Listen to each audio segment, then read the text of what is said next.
Chapter 28:35. Therefore, when Chu Ho said that she was pregnant with Gu Jinglian's child, Lin Mu could not accept it. "Sir, what's going on?" Chu Ho smiled bitterly. "There's no need to look into the past. Now that I've found you, I only hope that you can help me with one thing." "What is it?" Lin Mu patted his chest and said, "Just tell me. As long as you say it, I'll go through fire and water for you." Chu Ho sat up straight and leaned closer to him. He said calmly, "I want a gun." "What?" "I want a pistol, grenades, and some armed equipment. If possible, it's best to give me a night vision device. I need it." "What do you want to do?" Chu Ho raised his eyebrows. "Nothing. My child is now in Gu Jinglian's hands. Naturally, I want to save him." "How can you be so sure that the child is in Gu Jinglian's hands?" Chu Ho said, "When the child went missing, I called the police. The police officer said that the child was taken home by his biological father." Biological father? Who else could it be other than him? The child must be in his hands. However, I can't meet him face to face and ask him for the child. He will never return the child to me. Lin Mu's expression was a little complicated. He suddenly said, "Sir, since the child is already in the Gu family, then you don't have to bring the child back." "Why?" Chu Ho did not think much of it. He glanced at him in confusion. "Why do you say that?" That child. That child, Lin Mu thought for a long time and suddenly clenched his fists. He gathered his courage and said, "Since that child is yours and Gu Jinglian's. Do you know Gu Jinglian's identity? He's the leader of the underworld and you're the anti-underworld inspector. Don't forget your own identity. To you, this child is a great humiliation." "You." "Shut up." Chu Ho suddenly stood up and leaned forward. He grabbed his collar and said fiercely, "I'm warning you. This is my child, my only family member. He's not the disgrace you're talking about. Do you understand?" "No." Lin Mu's face turned white as he stared at her in fear. "Sir, why are you so fixated on a child? Even if the child was gone, there would be another one. But, if you take this child with you, it may not be good for you. You're such an outstanding woman, you should be worthy of an even more outstanding man. As for Gu Jinglian, who was he? He's cruel and numb, vicious and merciless. A child born with such a man. My child does not need anyone to point fingers at him." Chu Ho couldn't take it anymore and interrupted him, "You just need to understand one thing.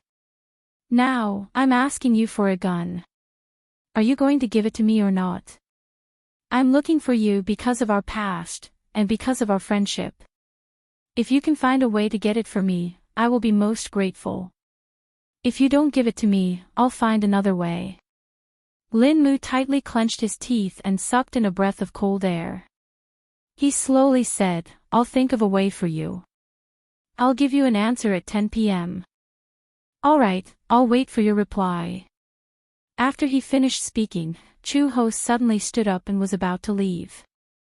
When Lin Mu saw this, he hurriedly reached out to grab her hand. However, Chu He seemed to have consciously avoided his touch and walked away. Chapter 28:36. In the evening, Lin Mu replied to her text. There was a location attached to the text. The text said that he had already prepared the item she wanted, but because of the special nature of the item, it could only be handed over in a remote area. Chu Ho opened the location. After confirming the location, she replied, "Prepare a few more bullets." After half a minute, Lin Mu sent a puzzled expression, "You're planning on going alone?" I'll go with you." "No need. You being able to help me here is already enough." There was no more news from Lin Mu. The time was set at 10 in the evening. At 9, Chu Ho changed into her normal clothes and set out. When she left the hospital, the sky was already dark. She specially chose a set of dark clothes and tightened her cap before heading to the appointed location. She stopped a taxi and gave the address. The taxi quickly sped off to the destination. After arriving at the location, Chu-ho stood under the street sign and waited. Lin Mu was very punctual and arrived 5 minutes early. He drove a black Audi and parked the car under the street sign. He got out of the car and walked in front of her. He nervously said, "Chu-ho, can you think about it again? Don't go. Don't go." Chu-ho raised her eyebrows. She was a little confused. "Chu-ho, if the headquarters receives news that you haven't died and are still alive, as long as you return to the headquarters, with your outstanding military achievements, you will definitely be promoted. Your future is limitless and you are an excellent police officer. If you properly stick to your post, your future will be immeasurable. If the child stays by Gu Jinglian's side, he will be well taken care of. Gu Jinglian is a cruel man, but even a vicious tiger will not eat its cubs. Since it is his son, he will treat him well. He can't even wait to love him." Chu-ho's face was a little ugly. "Enough. Officer. I said enough."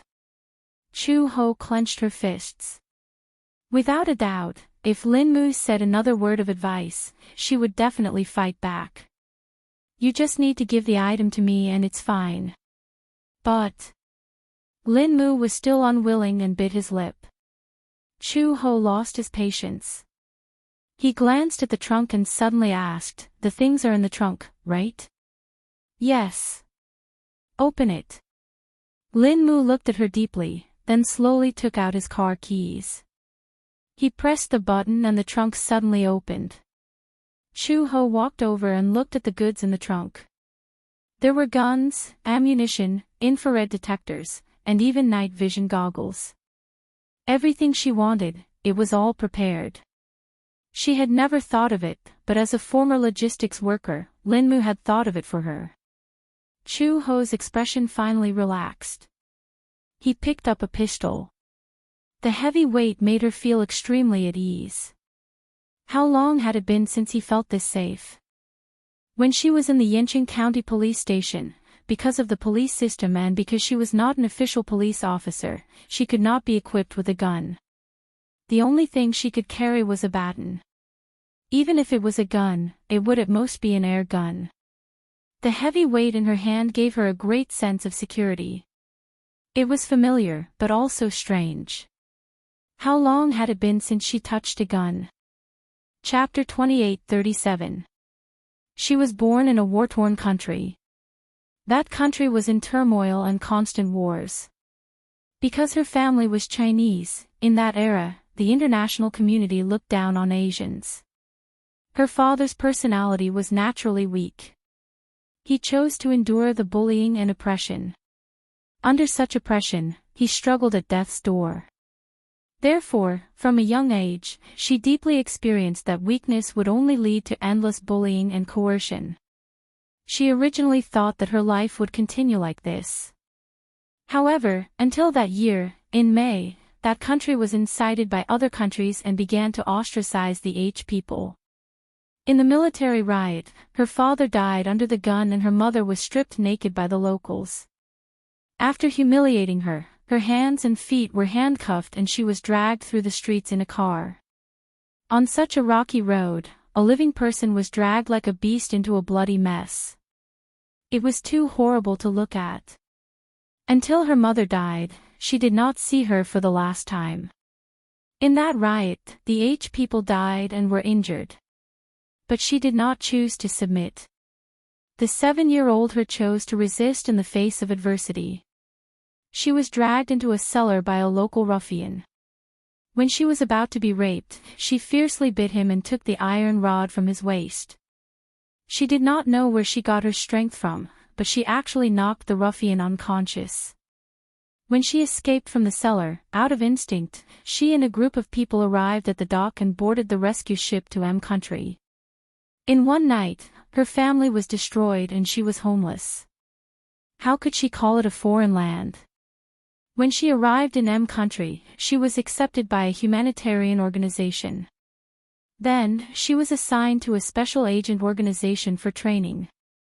The circumstances of her childhood made her deeply understand that weakness would only lead to bullying. Only by being strong could she be respected. Chu-ho collected her thoughts and changed into the clothes that Lin-mu prepared for her.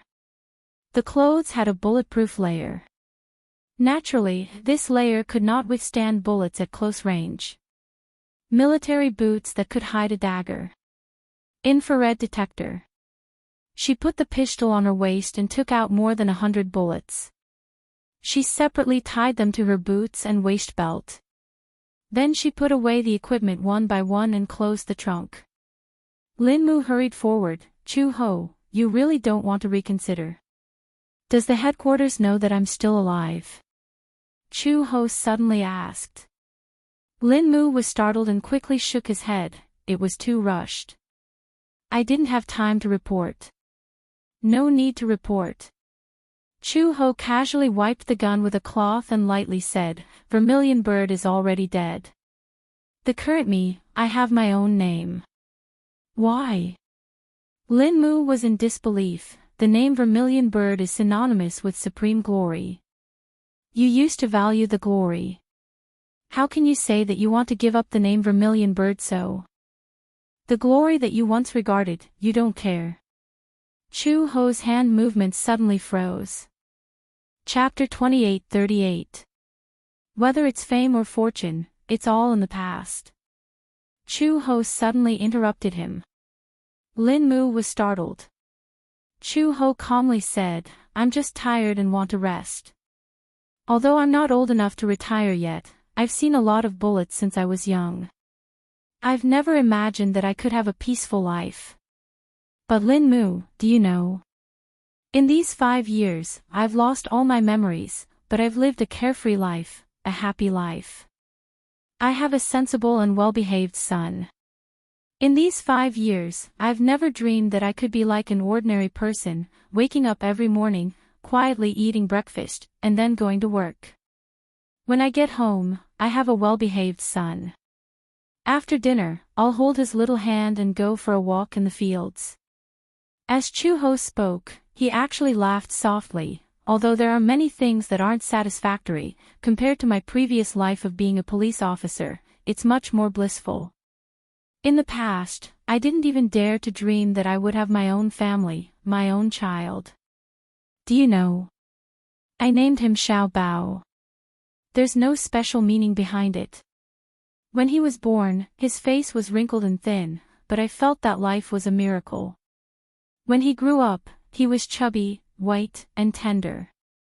I thought of many names, but in the end, I still called him Xiao Bao because he was my baby. Lin-mu silently listened.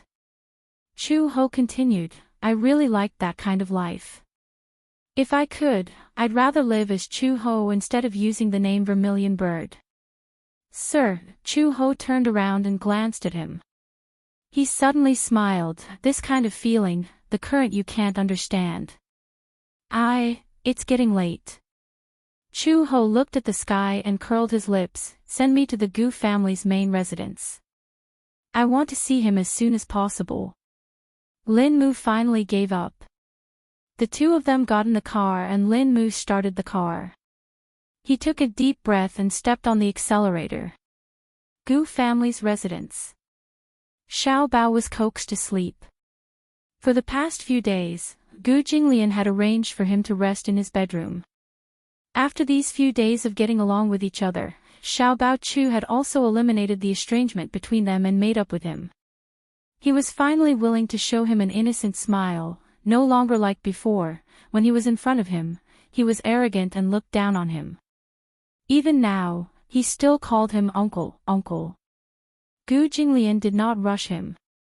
He felt that it would be better to wait until the child adapted to the environment and let nature take its course. Adults get used to it faster than children. Gu Jinglian quickly adapted to his role as a new father. Gradually, he realized that he was a newbie stay-at-home dad. At the very least, when facing Xiao Bao, the sharpness on his body would always be subtly restrained. Although there were many times when Xiao Bao would be mischievous by his side when he was busy with work, it would also make him unhappy.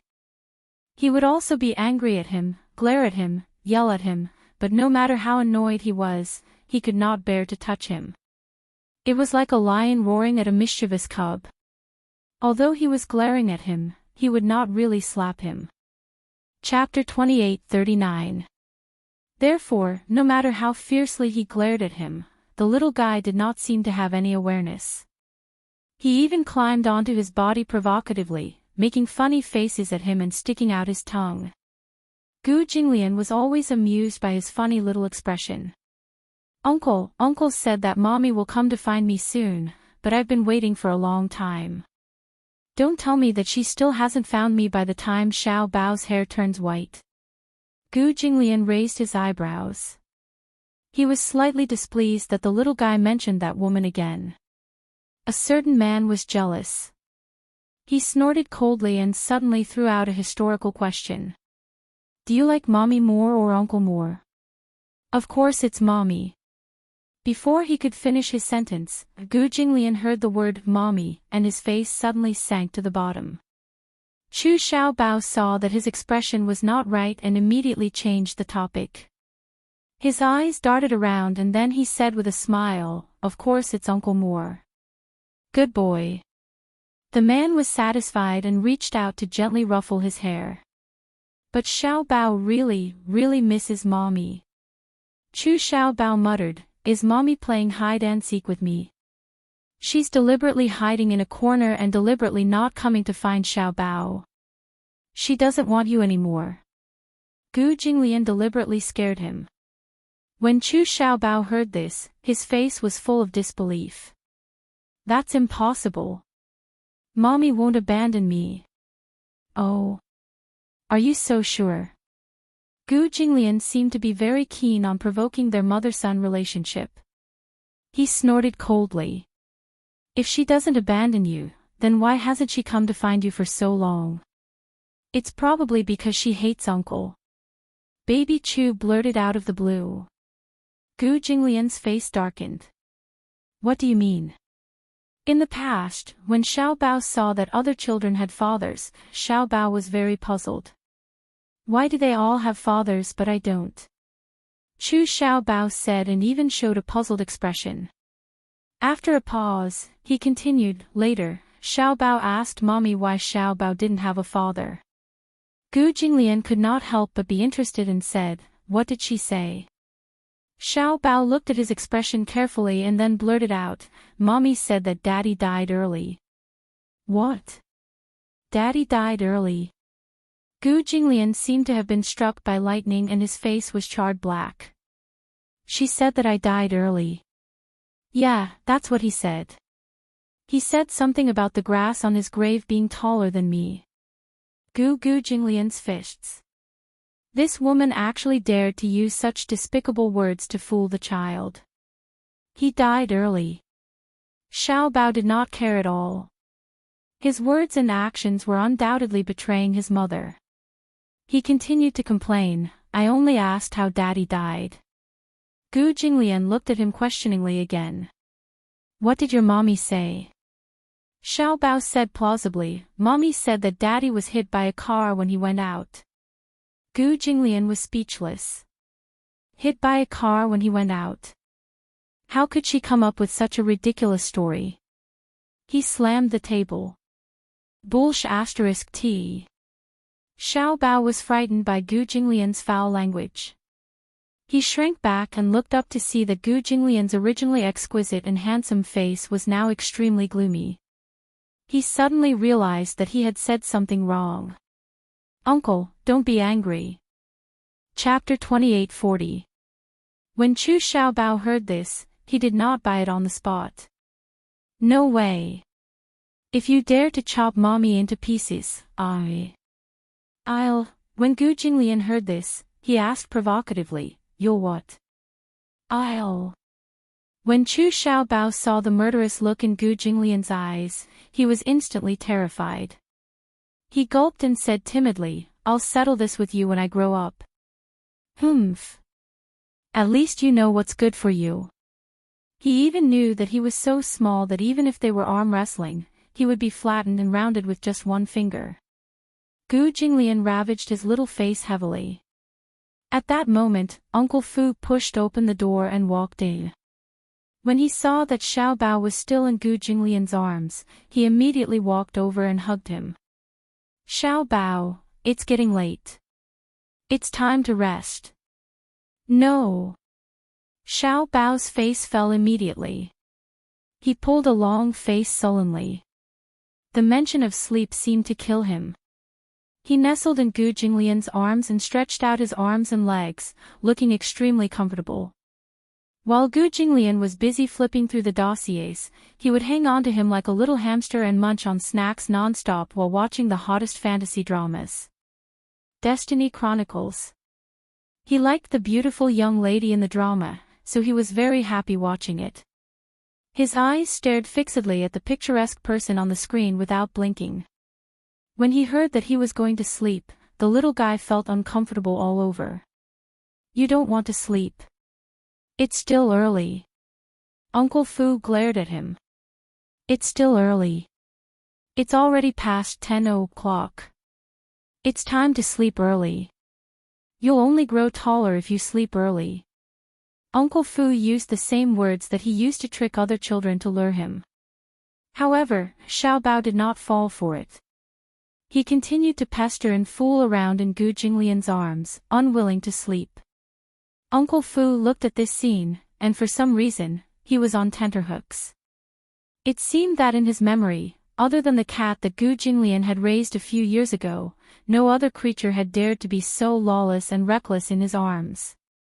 Gu Jinglian's attitude towards Chu Xiao Bao had been quite gentle these days. It was probably because there had been nothing annoying in the past few days, and there had been no trouble in the business. This was because Gu Jinglian was rather patient in dealing with his unbridled nonsense.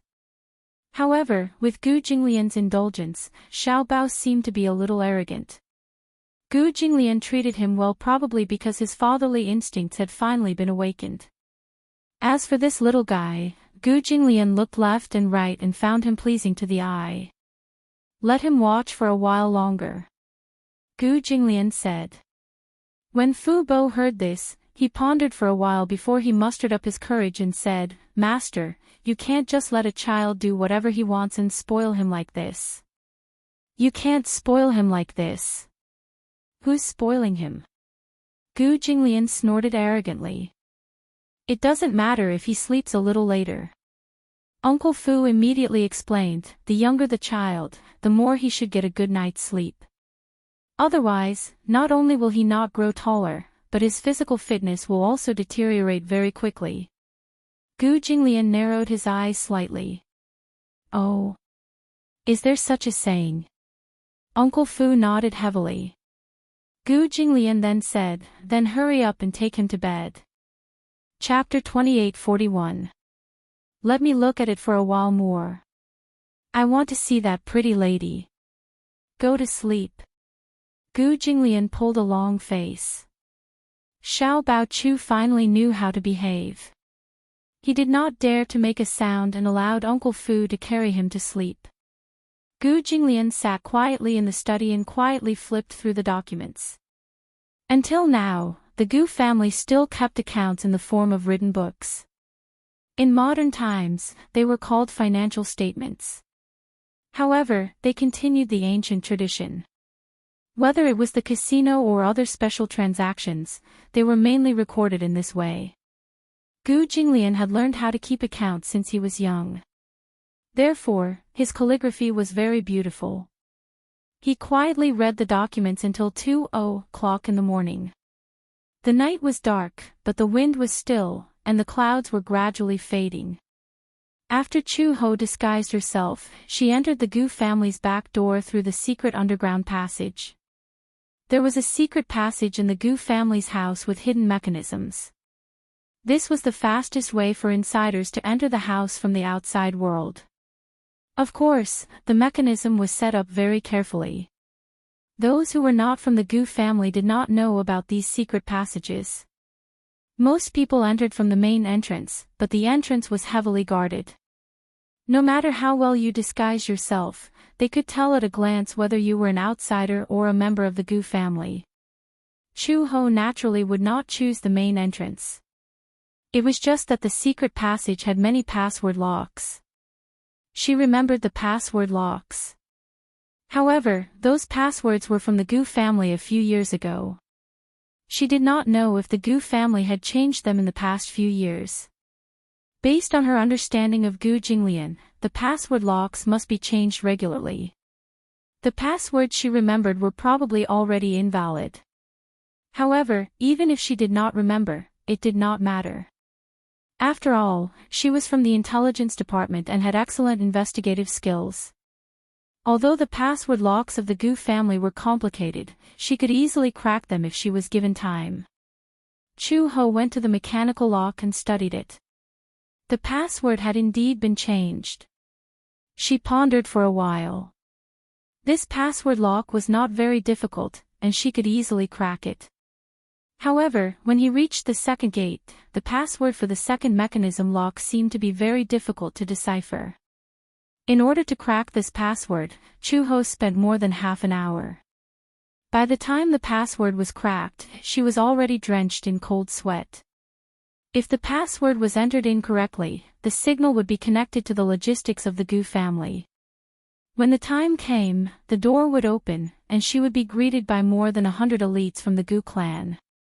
Chu-Ho fumbled his way into the Gu family's main residence through a secret passage.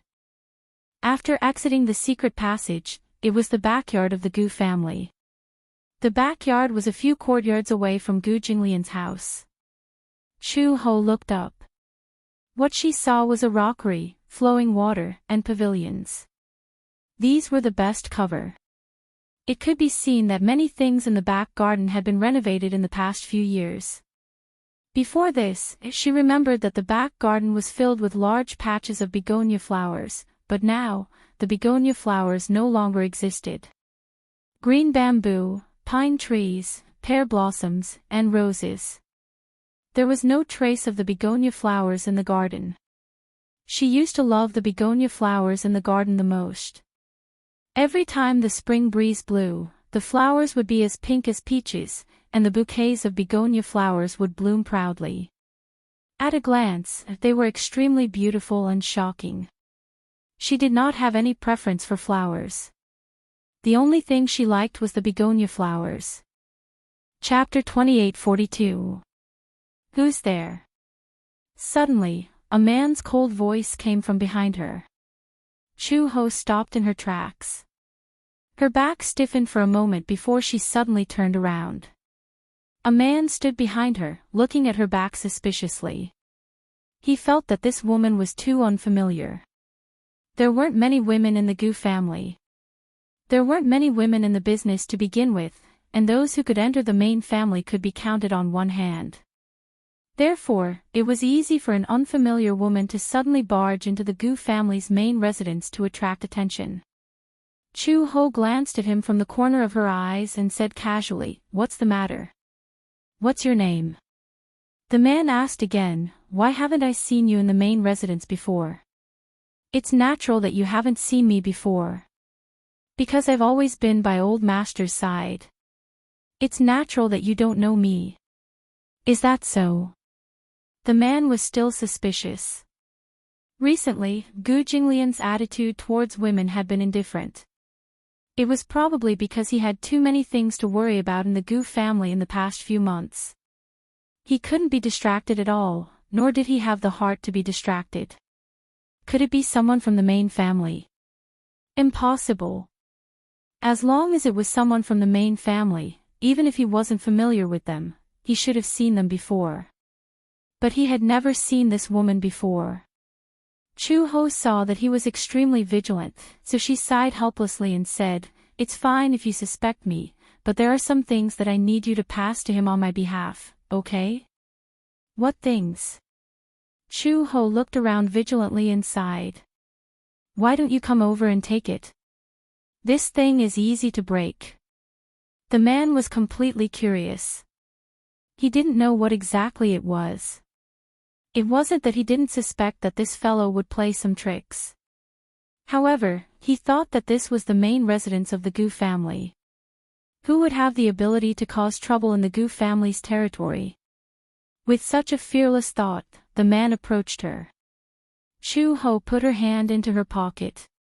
Just as the man straightened his neck and looked over to size her up, unexpectedly, Chu Ho suddenly took out a dagger from her pocket. She turned her head abruptly and aimed the sharp end of the dagger at the man's heart, almost stabbing it ruthlessly into his chest. Puff! Blood gushed out. The man subconsciously opened his mouth and wanted to scream, but Chu Ho took a step forward and covered his mouth, then viciously dislocated his neck. The man's head tilted to the side, and he immediately fainted. However, with such injuries, he would not wake up for a while. He would not die from excessive blood loss until someone found out that he had done it for her. Chu Ho set a time limit for herself. She would throw this man in a corner. When he was discovered and caused a commotion, if she still hadn't found the person she was looking for, she wouldn't stay any longer and would take advantage of the chaos to leave. Chu Ho fumbled his way into Gu Jinglian's house. As the main courtyard of the main residence, Gu Jinglian's style was evident everywhere. At first glance, the design of the house was very cold. Just like Gu Jinglian, it was gloomy and cold, but also arrogant and unreasonable. Against the moonlight, the lake water was desolate and bleak. Green bamboo and green pine were his favorite plants. After so many years, they had not changed. When she reached the steps, Chu Ho walked up the steps and entered the house. She vaguely identified the direction and slowly felt her way towards Gu Jinglian's bedroom. She suspected that Xiao Bao would probably be arranged to rest in his bedroom. She glanced at the time. Chapter 28:43. At this time, that man was probably still in the study. He always slept very late and would only get out of bed at around 3 or 4 o'clock in the morning. However, he would wake up as soon as the sun rose. He would be busy the entire morning and sleep for another 3 hours during his lunch break. This was an opportunity. If she wasn't wrong, Xiao Bao was probably sleeping soundly on his bed at this moment. Chu Ho leaned closer to the door and carefully listened to the sounds in the room. She could faintly hear the sound of snoring. It wasn't heavy, but it wasn't light either. It was the kind of snoring that belonged to a child. This kind of snoring sound was very familiar to Chu Ho. Xiao Bao. It was Xiao Bao. He was in this room. Chu Ho was so emotional that her eyes turned red. She suddenly grabbed the door handle and twisted it gently. The room wasn't locked. She entered the room smoothly and silently locked the door. The room was very big. It was the master bedroom, a Chinese-style courtyard suite. The entire Gu residence was built in the Chinese style. Even the rooms were in the classic Chinese style. Chu Ho looked around. The furnishings in the room were slightly different from what she remembered. Indeed, the changes that 5 years brought to a person were incomparably huge. She passed through the arched door and slowly walked to the master bedroom. On the big bed, Xiao Bao's limbs were spread out. He was sleeping soundly. The weather had been a little cold for the past 2 days, and he had the habit of kicking off his blanket in the middle of the night. Probably because he had caught a slight cold, when he was sleeping soundly, snot bubbles were coming out of his small nostrils. Chu He, who was originally tense from head to toe due to her vigilance, could not help but burst into laughter at this scene. This guy. How could he sleep so peacefully? When she thought of this, she felt a little unbalanced in her heart. In order to find him, she had been obsessed with recovering as soon as possible. Now that she had taken great risks to sneak into the Gu residence, she didn't know that this little guy was sleeping peacefully here. However, the only thing that comforted her was that at least she could confirm that this stubborn little fellow had not suffered much in the Gu family. She had originally thought that this little guy was noisy. If he made Gu Jinglian uncomfortable, he would definitely not be polite to him. She did not expect that with Gu Jinglian's personality, he would be able to tolerate this fellow. She must have caused a huge ruckus at the Gu residence these past few days. This Gu Jinglian also did not deport him. Chu Ho didn't know whether to laugh or cry. She walked over and patted his chubby little face. With a muffled groan, she lowered her voice and said, "Xiao Bao." Wu, Chu Xiaobao was immersed in his beautiful dream. Being disturbed at this moment, he narrowed his eyes and immediately reached out to slap her hand, muttering, "Don't be noisy." "Law, stinking Xiaobao." Chu Ho was a little angry. He couldn't help but flick his face in an attempt to wake him up. It seemed that waking him up was too rough, and she felt a little sorry for him. Although Xiaobao was only 5 years old, he already had a serious temper when he woke up. When she accidentally woke him up in the middle of the night, he would sit up in bed with a dirty face.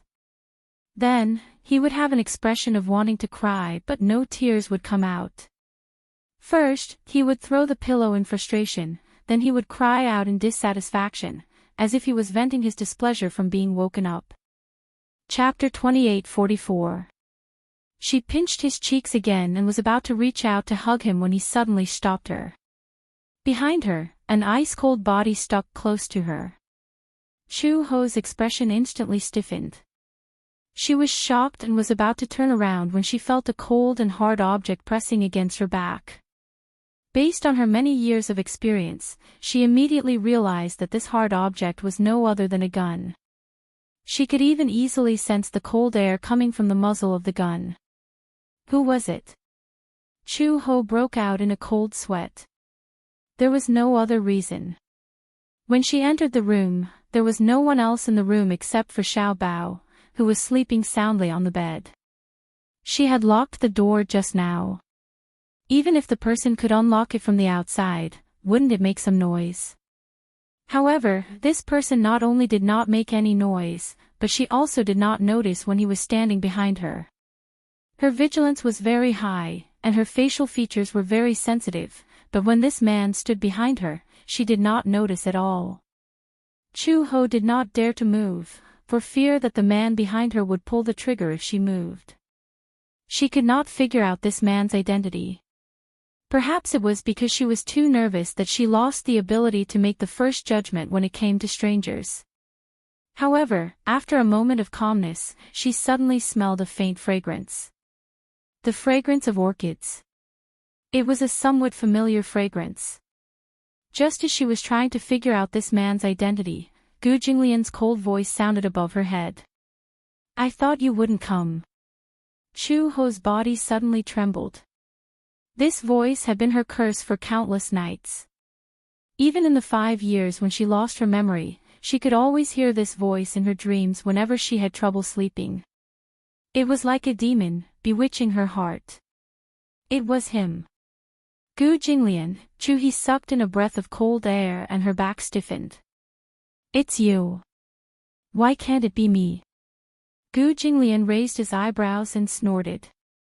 "This is my room. No one has the right to set foot here except me." Chu Ho gritted his teeth. "I clearly locked the door. If you came in, why didn't you make any noise?" "Because from the beginning to the end, I have been in this room and have never left." "What?" Gu Jinglian smirked coldly. "I knew you'd come." Chu Ho's judgment of him had probably always been his biggest mistake. This man had always been the most unpredictable one. When she was still an anti-mafia inspector, she had been ordered to stay by his side. As a spy, she had indeed stolen a lot of unfavorable evidence from him and submitted it to the headquarters. However, it was only later that she realized that the information she had secretly smuggled back to the headquarters was just a rarity to him.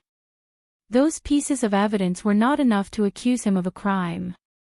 She suddenly realized that perhaps, from a long time ago, he had already sensed her disloyalty and started to suspect her background and identity.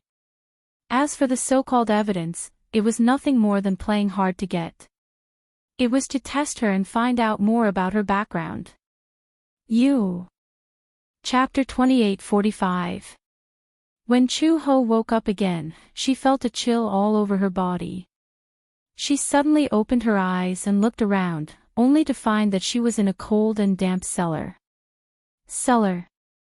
Although it was called a cellar, it was more accurate to say that this was the Gu family's underground prison. It was specially used to imprison those traitors who had betrayed the Gu family. There were many torture devices in the prison. When Chu-ho first entered the Gu family, she was lucky enough to see the torture devices of the Gu family. She did not know how cruel the torture methods of the Manchurian period were. She only saw with her own eyes that these ancient torture devices of the Gu family were enough to force even a tight-lipped person to give up here, wailing like ghosts and howling like wolves. Chu-ho subconsciously wanted to stand up, but just as she stood up, her ankle was dragged back by a force. She was caught off guard and almost fell forward to the ground. When she turned around to look, she was shocked to find that her 4 limbs were tightly shackled by chains. Her wrists were suspended high in the air by the chains. Her ankles were also tightly wrapped by the chains. Damn it! Chu-ho bit her lips tightly and stared at the bruises on her hands caused by the chains. The muscles on her face tightened. I said long ago that the Gu family is not a place where you can come and go as you please. Not far away, Gu Jinglian's evil voice sounded again.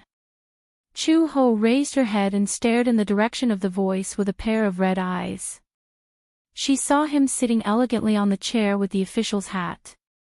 His legs were elegantly crossed, and one of his hands was casually fiddling with the jade ring on his finger.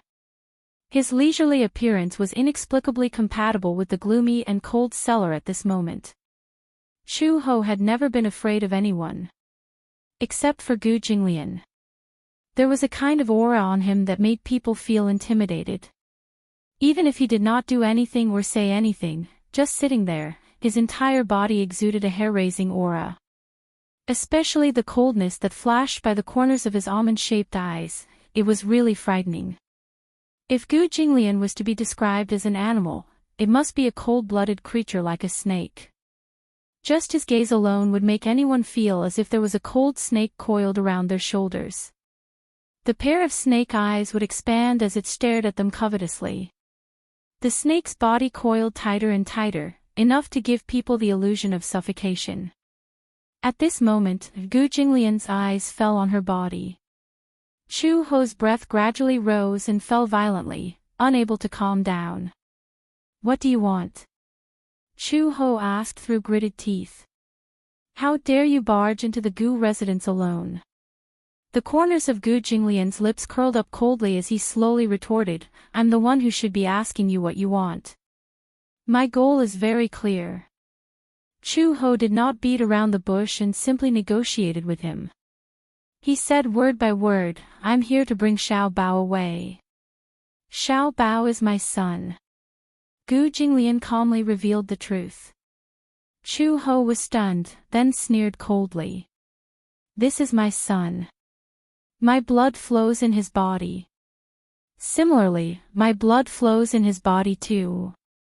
After Gu Jinglian finished speaking, his brows furrowed slightly, as if he was a little conflicted. "We seem to have a dispute over custody rights. Listen, I can let you go, but I have a condition." Chapter 28:46. Gu Jinglian slowly got up, walked to Chu-ho's side, and knelt down on one knee. Chu-ho couldn't help but be attracted by a piece of paper in his hand. She didn't know when, but there was an agreement in his hand. He spread the agreement on the ground and slowly pushed it in front of her. He said meaningfully, "Sign this agreement, and I'll let you go." "What is this?" Chu-ho was bewildered. How could this man be so kind as to let her go? What was this so-called agreement about? She didn't even have to think about it. It probably wasn't a good agreement. Gu Jinglian saw that she was sizing him up. His lips curled up coldly, and he said almost cruelly, "I've already drafted this agreement, but I still need you to sign it for it to be valid." "What exactly is this agreement?" Chu-ho looked him straight in the eye. If you sign it, the agreement about you giving up Xiao Bao's custody rights will officially take effect. As Gu Jinglian spoke, he gently pushed the Indonesian agreement that his subordinate had presented to her. It's not enough to just sign it. You also need to put your fingerprint on it. Gu Jinglian. Chu Ho gritted her teeth and roared, don't even think about it. Xiao Bao is my son. Don't even think about taking him away from me. You're not willing. Gu Jinglian's voice suddenly turned cold. His gaze was no longer as gentle as before. A few cold rays burst from the corners of his eyes, and there was a hint of threat. I won't sign this agreement. Chu Ho said resolutely, he's my flesh and blood. You're giving me this lousy piece of paper and using my freedom to threaten me to give up Xiao Bao's custody rights. Don't you think it's ridiculous? Dream on. TSK, Gu Jinglian was a little annoyed by her yelling. He frowned coldly and sized her up a few times. He lamented, Red Lotus, compared to 5 years ago, you don't seem to have changed at all. How haven't I changed? Still so stubborn. Gu Jinglian slowly stood up and looked at her condescendingly. He suddenly bent down and grabbed her chin. His slender fingers squeezed her face tightly. What right do you have to go against me now? If you know what's good for you, then sign this agreement obediently. For the sake of the child, I will let bygones be bygones. Let bygones be bygones. Chu Ho sucked in a few breaths of cold air as if he had heard the funniest joke in the world. He wanted to laugh, but there was a lump in his throat. Gu Jinglian. Isn't it enough that you've ruined my life? I will never allow you to ruin Xiao Bao's life again. I ruined your life. Gu Jinglian looked at him expressionlessly. Red Lotus, you're the one who ruined your life, not me. If you want me to give up Xiao Bao's custody rights and hand him over to you. Chu Ho's chest heaved up and down for a while. He suddenly said through gritted teeth, I'd rather kill him with my own hands when he was still in my womb than let him fall into your hands. Gu Jinglian's cold eyes shrank violently. Suddenly, the corners of his lips twitched. The curve was neither deep nor shallow, but it was obvious that he was really angry. You have a lot of backbone. He paused and looked around. Then, his gaze fell on the torture equipment at the side. He sneered and said, I'd like to see how long your backbone can last. Chapter 28:47. After leaving these cold words, Gu Jinglian swaggered off, leaving Chu Ho alone in the cellar. She was chained up in the cold, hopeless, and dark. Gu Jinglian left this order only if she was willing to relent and sign the agreement. Chu Ho soon heard the sound of metal clashing. She turned her head and saw a few tall men coming towards her. These men were all trained by Gu Jinglian. Not to mention that they had inherited Gu Jinglian's ruthlessness, they would definitely not show her any mercy. Paw, a sound was heard. A long whip hit her back hard. He let out a muffled groan. The sudden pain almost made her lose consciousness for a few seconds. The man wielding the whip had quite a bit of strength in his hand. The whip landed heavily on her back, leaving behind a deep bloody mark. Soon, a long tear appeared on the thin material of his clothes. The skin that was stained with blood was soon exposed to the air. The man was not in a hurry to whip her a second time. Instead, he took a basin of water from the side and poured it over her back. Walala, ah! Chu Ho could not help but cry out in pain. Immediately after, she gritted her teeth fiercely, but her whole body started to twitch uncontrollably. What was this? Was this salt water? The brand new wound that was caused by the whip was suddenly soaked in salt water. This kind of pain made her mind blank. Chu Ho gritted her teeth. She gritted her teeth and her gaze fell on the agreement spread out in front of her. It was already wet with salt water. Xiao Bao's innocent smile could not help but appear in front of her eyes. Her heart suddenly tightened, slap. Another lash landed heavily on her back. Chu Ho groaned in pain. Even the muscles on her face could not help but twitch. This kind of pain, even if she gritted her teeth, was not something that could be easily overcome with a few words. What was even more difficult to describe was the feeling of being a prisoner. Gu Jinglian. This vicious and merciless man. She had never thought that this man would use such a cruel method to try and take Xiao Bao away from her. Impossible. She would never let go. It was even more impossible for him to sign such a humiliating contract.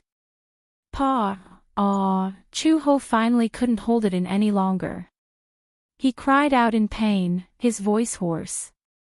Perhaps it was because she had just undergone a major surgery and was anxious to find Xiao Bao, so she tried her best to recover. In fact, she had not fully recovered. At this moment, with her old illness and new injuries, she fainted from the pain. Chu Ho's vision went black. His body leaned forward and fell face first onto the ground. Fainted. The man with the whip was surprised. Don't tell me he died from the collision. Another person stepped forward and kicked her a few times, but there was no reaction. It had only been 3 lashes, but he had already fainted. When he saw that this woman's mouth was so tough, he wondered how capable she was. However, this was also within reason. Don't underestimate these 3 lashes. A normal person would not be able to survive even 1 lash. However, she had endured 3 lashes. This was already not simple. Moreover, he had used a lot of strength and did not hold back. She would definitely not be able to withstand it. The man directly took a basin of salt water, grabbed her hair, and splashed it on her head. Chapter 28:48. Chu Ho opened her eyes, which were bloodshot. Pain. So painful, because of the great pain, her eyeballs couldn't move very well. Are you going to sign it or not? The person beside her waved the whip in front of her. It seemed to be a threat, but it also seemed to be a threat. It was as if she said no, the whip would come at her again in the next second. However, Chu He's lips quivered. She did not nod obediently and beg for mercy like a pug as he wished. Instead, she spat out 2 words coldly, don't even think about it. Ha! The person sneered and flicked the tail of the whip. It landed on the ground with a paw sound which echoed continuously. Woman, you're really stubborn. Boss has instructed that tonight, we'll stop until you sign. Why, do you want to die? If you can't even take these 3 lashes, how are you going to deal with the rest? Chu Ho glanced at him from the corner of her eyes and retorted sarcastically, you want to kill me or cut me up, don't you think? Either I die, or I take the child away. There's no third option. Are you really not afraid of death? The man was so angry that his face turned ashen. Before his master left, he had specifically instructed that she must sign it. His task was to force this woman to sign the agreement. If he couldn't complete his task, then the next person to be punished would be him. This woman was so stubborn. He was afraid that even if he whipped her again and again, there wouldn't be any changes. He couldn't possibly kill her, right? His master had also instructed him to keep her alive. If he killed her like this, wouldn't his master skin him and pull out his tendons? Thinking of this, the man couldn't keep up his airs. He couldn't predict whether this woman would die after a few more lashes. It had to be said that a person's life was very fragile at times. It was often a matter of a single thought. Hence, the man summoned his underling and asked him to quickly report the situation. The subordinate was also a quick-witted person.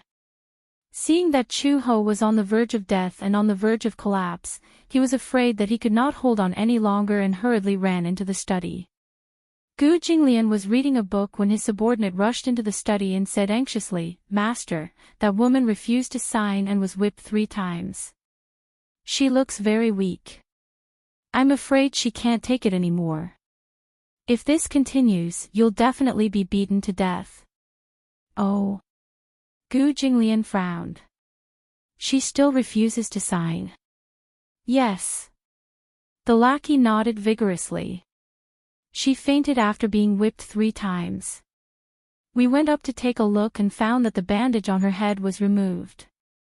It was a surgical scar, and the stitches hadn't been removed yet. From the looks of it, she had just undergone surgery and had yet to recover. These 3 whips had been ruthlessly lashed out. If this continued and she still refused to sign, she would be useless. If this goes on, someone will die. Gu Jinglian clenched his fists in anger. She's really stubborn. I'm afraid it's because of her maternal instincts. The lackey sighed. After all, asking a mother to give up her child's custody is crueler than any torture. Are you speaking up for her? Gu Jinglian glanced at him suspiciously. He immediately defended himself. It's no use. It's just that. I feel that this girl is quite pitiful. She's a little stubborn, but it's hard to dislike her. Chapter 28:49. Yes, the underling lowered his head in grievance. Observing his expression, he carefully probed, then. Master, do you think we should continue? Just as Gu Jinglian was hesitating, Chu Xiaobao's cries suddenly came from the master bedroom. He suddenly got up and walked into the bedroom with a guarded expression. When he turned on the wall lamp, he saw that Xiaobao had woken up from his dream. He sat on the bed, hugging the blanket and sobbing pitifully. He must have dreamed of something scary, so when he woke up, he was so scared that he wailed loudly. He used the blanket to wipe his tears as he sobbed. Gu Jinglian walked over and sat on the side of the bed. He asked in a low voice, "Why are you crying?" Xiaobao. Xiaobao dreamed of mommy. Chu Xiaobao rubbed his wet eyes and sobbed. Xiaobao dreamed that mommy was standing by the bed and touching my face. But I don't know what happened, but in the blink of an eye, she disappeared. I chased after her and realized that she was walking away without looking back. No matter how I called her, she didn't seem to hear me. She didn't even turn around to look at me. Speaking of the pain, Chu Xiaobao cried even more pitifully.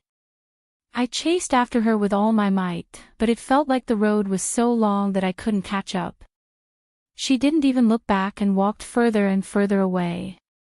When I opened my eyes, I realized that I was back on the bed. Sob, sob, sob. Does mommy not want me anymore? Does she not want me anymore? Gu Jinglian frowned. What was that saying again? It was called, Mother and Son Are Connected by Heart. In the past, he had thought that this saying sounded too pretentious. But now, he had seen it for himself. Mother and son were connected by heart. It was really strange. He immediately opened his mouth and said something that wasn't really coaxing. His tone was still gentle. You're dreaming. Uncle, Chu Xiaobao immediately cried out. A huge sense of unease engulfed him. Will mommy really not want me anymore? If she doesn't want you, then she doesn't want you. Gu Jinglian immediately expressed his stance. Uncle wants you. Woo. No, Chu Xiaobao cried even harder. Mommy, you can't abandon me, why do you keep saying Mom? Can't you follow Uncle? Gu Jinglian was a little unhappy. This was a terrible feeling. He didn't realize that he cared a lot about what the child thought of him. However, it was obvious that in Xiao Bao's heart, Chu Ho's position was more important. Naturally, he was dissatisfied. Chu Xiaobao muttered, "You're not my father." He opened his mouth, but the words, "I'm your father," didn't come out. Due to his pride, it was impossible for him to admit defeat to a child. Thus, he changed the topic and asked, "How am I not?" Mom didn't say you were. Chu Xiaobao acted like a mommy's boy. If mommy says you are, then you are. If mommy says you aren't, then you aren't. Gu Jinglian was so angry that his face darkened. This child was only 5 years old, but he was already so biased towards that woman. How could this be? However, he didn't think about it in another way. Since this child was born, he and Chu-ho had depended on each other. If he didn't stick to Chu-ho, who else could he stick to? This nominal father of his had left a very bad impression in his heart at first. It couldn't be helped that the child didn't want to get close to him. But who was Gu Jinglian? Chapter 2850. Chu Xiaobao was crying for his mother, and even Uncle Fu couldn't coax him. Gu Jinglian couldn't take it anymore and shouted, "Don't cry. If you cry again, you won't be able to see her again." Chu Xiaobao sobbed and asked innocently, "If I don't cry, can I see my mother?" "As long as you don't cry." Chu Xiaobao immediately nodded. "Okay. Xiaobao won't cry." It was a promise. Gu Jinglian walked out of the bedroom and immediately ordered, "Go and clean that woman up." Uncle Fu was confused when he heard this. He had just heard that an audacious woman had barged into the Gu residence. Old Master had sent this woman to the cellar. He had heard that this woman was Xiao Bao's biological mother, but he hadn't had the time to find out the whole story. "The woman you're talking about, could it be that you're referring to the woman you locked in the cellar?" "Yes." Gu Jinglian said with disgust, "Xiao Bao is crying for his mother. Go and clean her up. Don't get her covered in blood." "Yes, I got it." Uncle Fu trembled in fear as he responded. He watched as Gu Jinglian left the room. He didn't know where he was going. Naturally, he didn't dare to ask about his whereabouts. On the way to the cellar, Uncle Fu's imagination ran wild. He wondered what kind of woman could be pregnant with Old Master's child. It should be a beautiful woman, right? Old Master kept a close eye on women. The contraceptive measures were well taken, and such things would never happen. Old Master had a bad temper, and he didn't have much patience for women. This character wasn't born this way, but had been cultivated in the Gu family since he was young. The violent environment had instilled in him an extremely sinister and perverse character. However, Uncle Fu knew that Old Master's nature wasn't bad, but he had always been the one to call the wind and summon the rain. He was used to being spoiled. If he wanted the moon in the sky, no one would dare to pluck the stars for him. Just like that, he became a man of his word. His personality was very cold, or perhaps he had a soft side, but he was stingy with his words. He would never allow himself to show too much tenderness. Firstly, it was because of his identity. He was the supreme leader of the Gu clan. As the head of the Gu clan, he had to conform to the image of this identity. Secondly, there were many pairs of eyes in the Gu family watching them closely. Just like the leader of a pride, only by becoming the most ruthless could he be respected by everyone. However, he was still immortal after all. In the end, he revealed his soft-hearted side. When he walked to the cellar, the few people guarding Chu-ho saw that he had arrived. It was as if they had been granted amnesty. "Uncle Fu, you're here. What did Master say? How are they?" Uncle Fu asked first. "Uncle Fu, why don't you take a look first? Just now, he fainted again. We don't know what to do." Master said to bring him back to his room first. As Uncle Fu spoke, he walked to Chu-ho's side and lowered his body to look at her. "This person can't be dead, right?" Uncle Fu was a little worried. He saw that she was covered in wounds. Her hair was messy and covered her face. There was a pool of salt water under her body. There were 3 whip marks on her back. They were very eye-catching and her flesh was badly mutilated. This was a girl. Why was she so heavy-handed? She's still breathing, but I was a little too heavy-handed just now. I don't know. As he spoke, Uncle Fu had already flipped her over. It didn't matter if she didn't flip over. Chapter 28:51. It didn't matter if she didn't turn over. When she turned over, Uncle Fu was shocked. Red Lotus. He blurted out the name in shock. How could it be her? Or was she Xiao Bao's biological mother? Uncle Fu had a deep impression of this name. 5 years ago, Red Lotus had a high status in the Gu family. There was no other reason than that she was the closest person to Gu Jinglian in the entire Gu family, other than him. How could this be? How could Old Master allow Red Lotus to be pregnant with his child? Moreover, Red Lotus was an undercover agent of the Interpol. She was a traitor of the Gu family. Old Master would never allow her to live. It was unbelievable. He looked at the mess on her body again. Beside her hand, there was a letter of confirmation wet with salt water. Uncle Fu picked it up and looked at it again and again. It was a letter of confirmation about giving up custody of Xiao Bao Chu. Old Master has instructed us to use whatever method we have until she signs it. The person beside him immediately explained, but we've already used up all our methods. This woman is very stubborn. Even in this state, she hasn't given in. Her character is indeed like that. Uncle Fu was not surprised. All right, let's not talk about anything else. Let's carry her into the guest room first. She's so dirty. Are we going to carry her into the room directly? This is Old Master's order.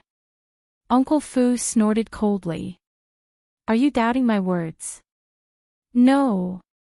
Since it's Old Master's order, shouldn't we do as he says? His subordinates did not dare to delay and immediately carried her away. Uncle Fu sent a few maids into the room. One of them was responsible for removing Chu Ho's clothes, while the other was responsible for cleaning her body and disinfecting the wounds on her body. A doctor came and examined her. He was so shocked that he kept shaking his head. Uncle Fu immediately asked what had happened. However, the doctor said, this girl just had an operation. What? Look at the gauze on her head. Do you see this scar? I haven't put it away properly. I haven't even removed the thread yet. The doctor paused for a moment and shook his head helplessly. The old injury plus the new injury has greatly damaged his vitality. I'm afraid he won't be able to get out of bed for at least half a month. So serious. Uncle Fu was shocked. Yes. The doctor nodded his head heavily. This lady had surgery on her head. Even though it was a minimally invasive surgery, it still damages her vitality. Looking at this scar, it probably hasn't been long since the surgery. With these new injuries, if she doesn't rest well for a while, her body will definitely collapse in the future. I got it. Uncle Fu nodded. Then prescribed some medicine for her to recuperate her body. All right. The doctor prescribed some medicine and handed it to Uncle Fu. Uncle Fu immediately sent someone to get the medicine.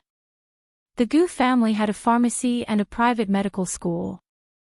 They mainly focused on traditional Chinese medicine. When Gu Jinglian was young, his body was not in good health. He had also used traditional Chinese medicine to recuperate.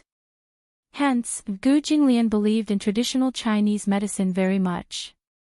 In the entire capital, the best doctors of traditional Chinese medicine were all settled in the Gu family's main residence. After getting the medicine, Uncle Fu immediately sent someone to decoct it. However, Chu Ho's body was full of injuries. He was afraid that she wouldn't be able to wake up for a while. Chapter 28:52. However, this coma lasted for half a month, and he did not open his eyes. Of course, this was all in the future.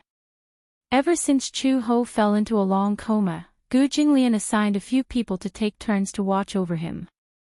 Xiao Bao, on the other hand, was left to the nanny to take care of. However, he did not know if the little guy was lovesick. Ever since he woke up from that nightmare, he did not eat well, and he always talked in his sleep in a daze. It was probably because he missed his mother. After all, he had never been separated from Chu Ho for such a long time. However, the sad thing was that Xiao Bao did not know that Chu Ho was lying quietly on the bed next to his room. No one knew when he would wake up. Uncle Fu invited the doctor over 3 times. After all, he had not woken up for so long, and it was not a good idea. If he continued to be in a coma, how was he going to explain it to old master? The doctor came to take a look and did a series of tests. In the end, the conclusion was also inconclusive.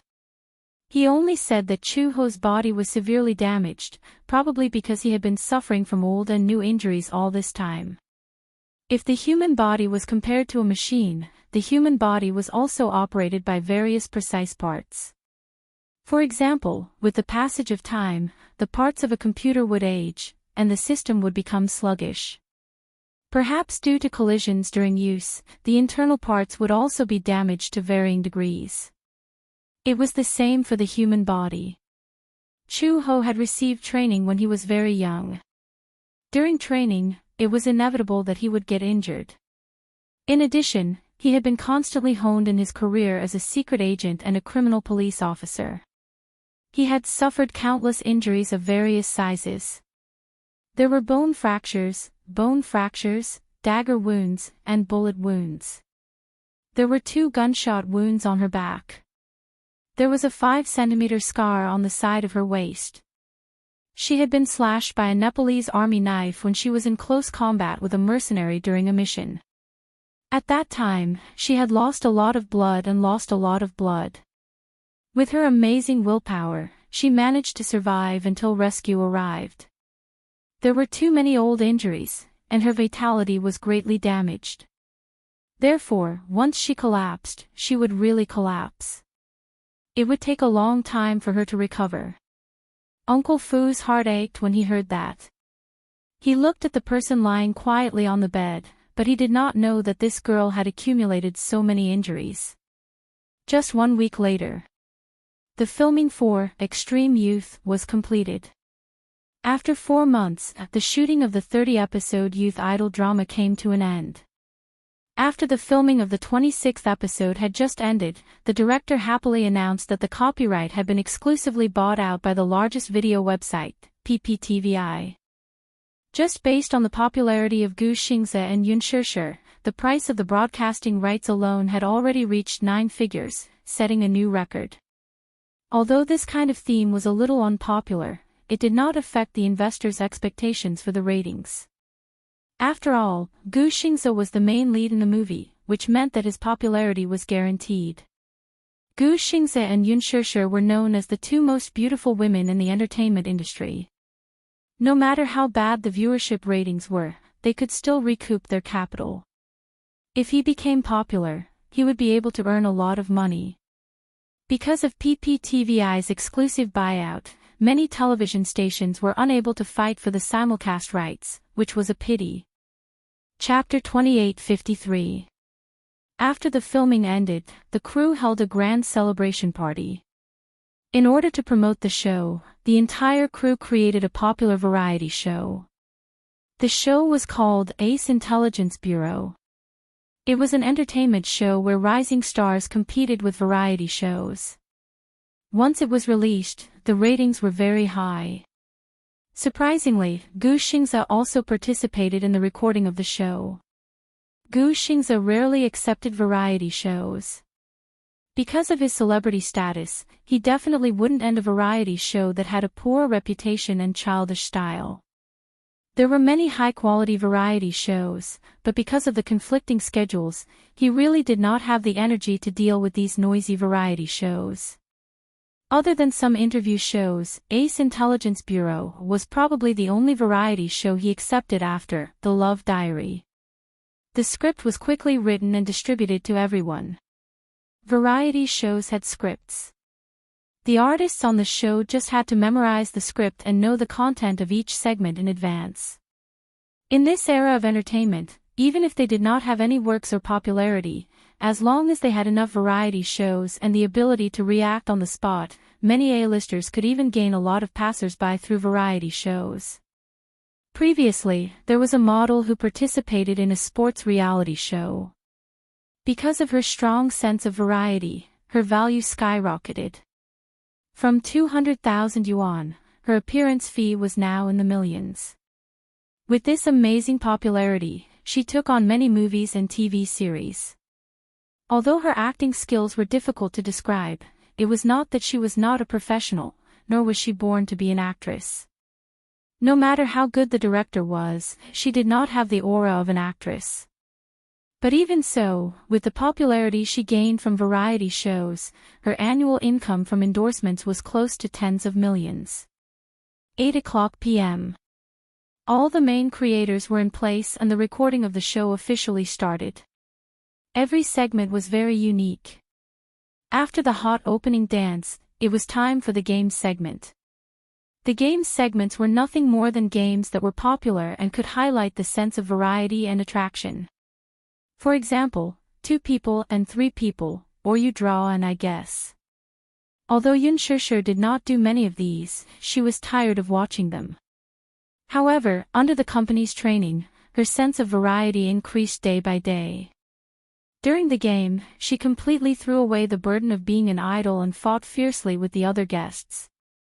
One of the games was to wear a special sumo suit and play sumo in a place similar to an arena. Yun Shishir was wearing a bloated fighting suit. She and Hua Jin were on the same team as Gu Xingze and another female host. She discussed it with Hua Jin and decided to work together to get rid of Gu Xingze. Hence, Hua Jin was in charge of charging forward. With a roar, he charged towards Gu Xingze, who was also wearing a sumo suit, like cannon fodder. Wow! Hua Jin roared angrily, but unexpectedly, Gu Xingze nimbly dodged and he missed. Gu Xingze leaped up and kicked Hua Jin's butt. Hua Jin was caught off guard and fell to the ground. Yun Shishir was completely dumbfounded. This Hua Jin was too weak. Hua Jin immediately stood up and charged towards Gu Xingze again. Yun Shishir did not hesitate and also charged towards Gu Xingze. The 3 of them were entangled together, pushing and shoving each other. Chapter 28:54. The female host, who was standing at the side, could not bear to watch this any longer. She stepped forward to help the superstar, but who knew if the superstar had done it on purpose or by accident? He lifted his leg and accidentally kicked her off the stage. Eliminated. Ha ha ha ha. Everyone in the audience was rolling over in laughter. This time, it was a 2v1. Yun Shishir grinned wickedly as she and Hua Jin besieged him together. Little did they expect that, even after losing a teammate, the superstar would still be so valiant. In just 2 minutes, he had taken down both of them. The audience was in an uproar. The viewership ratings for the gaming segment kept rising. Very soon, they took the top spot. Next up was the talent segment. The production team sent out Yun Shishir to showcase her singing skills. Yun Shishir sang the theme song for the drama. Lunatic. This song was composed by Gu Xingze and written by Yun Shishir. As the theme song for the drama's trailer, Ace Intelligence Agency had spent a lot of effort to get this song to premiere. Yun Shishir was a little nervous at the beginning. After all, she didn't think her singing was very good. But as the atmosphere warmed up, she gradually relaxed. All the guests were sitting on the sofa. Yun Shishir stood in the middle of the stage, holding the microphone and singing with deep emotion. The only crazy thing I've ever done is to love you until the end of the world, only until now your story. There's no place for me, become a hostage of my own making, lose all reason at the end of the road, but your paranoia, your memories never have my name, never leave a mark in your heart. Awake when I dream, love you. I'm a lunatic missing you. I miss you, hate you. I'm a lunatic but my heart hurts you, don't understand, I'm afraid it's too late, love you one more time, how lucky I am to meet you in my lifetime. The melody was beautiful and lyrical, but it was full of despair. Gu Xingze looked at her silently from beginning to end. Even when the song ended, he was still in a daze for a long time. He seemed to be deep in thought, but no one knew what he was thinking. Next, it was an interview. The main cast and crew sat on the sofa as the host kept asking questions about the filming. Halfway through the conversation, the host suddenly turned to Gu Xingze and asked curiously, "Xingze, you haven't been acting in TV dramas these years. Extreme Youth is probably your first comeback project after 2 years of absence from the TV industry, right?" Gu Xingze nodded lightly. The host continued asking, "Why did you take on this drama?" Another host chimed in, "I heard that Gu Xingze is also a car racer, and his driving skills are outstanding." He casually said, "Actually, this is probably my last TV series." Oh. The host's eyes widened in surprise. The others is. "Are you planning to focus on your film career after this movie?" Gu Xingze denied, "No." "Then, why did you say that?" Gu Xingze looked up slightly and faced the camera. His lips curled into a faint smile. "Because I'm planning to officially retire from the entertainment industry." The air suddenly became quiet. Yun Shishir looked at him suddenly. There was an uproar. The audience below the stage exclaimed in surprise. Of course, the fans didn't believe it. Liar. Chairman Gu is being naughty again. Chapter 28:55. Naturally, the host did not believe him and asked suspiciously, "Xingze, are you kidding me? You can't do this. You have to know that there are many of your loyal fans sitting below the stage. If you quit the entertainment industry, your fans will be scared to tears." "It's true." Gu Xingze said calmly, "In the 10 years since my debut, I have indeed won a lot of glory, but I think it's time to put an end to my 10 years. The entertainment industry is shameless and is always injecting new blood. There are many outstanding newcomers with good acting skills, but they don't have the opportunity to appear in front of the camera. I think I should give up this opportunity and give the younger generation more opportunities to perform." "No!" The fans below the stage screamed uncontrollably. The scene was out of control. Many fans held up billboards and shouted Gu Xingze's name in support. The director also revealed his face from behind the camera and looked at the stage with some confusion. He was very surprised and hesitated for a moment. Now that the scene was out of control, he wondered if he should rush in with the advertisement and cut this part out. Although it was a live broadcast, there was a 10-minute time difference between what was shown on TV and what was shown on TV. This was to prevent any accidents from happening and to edit it in time. However, even the director was stunned. This sudden announcement was not part of the script. Everyone was flustered and did not know how to react.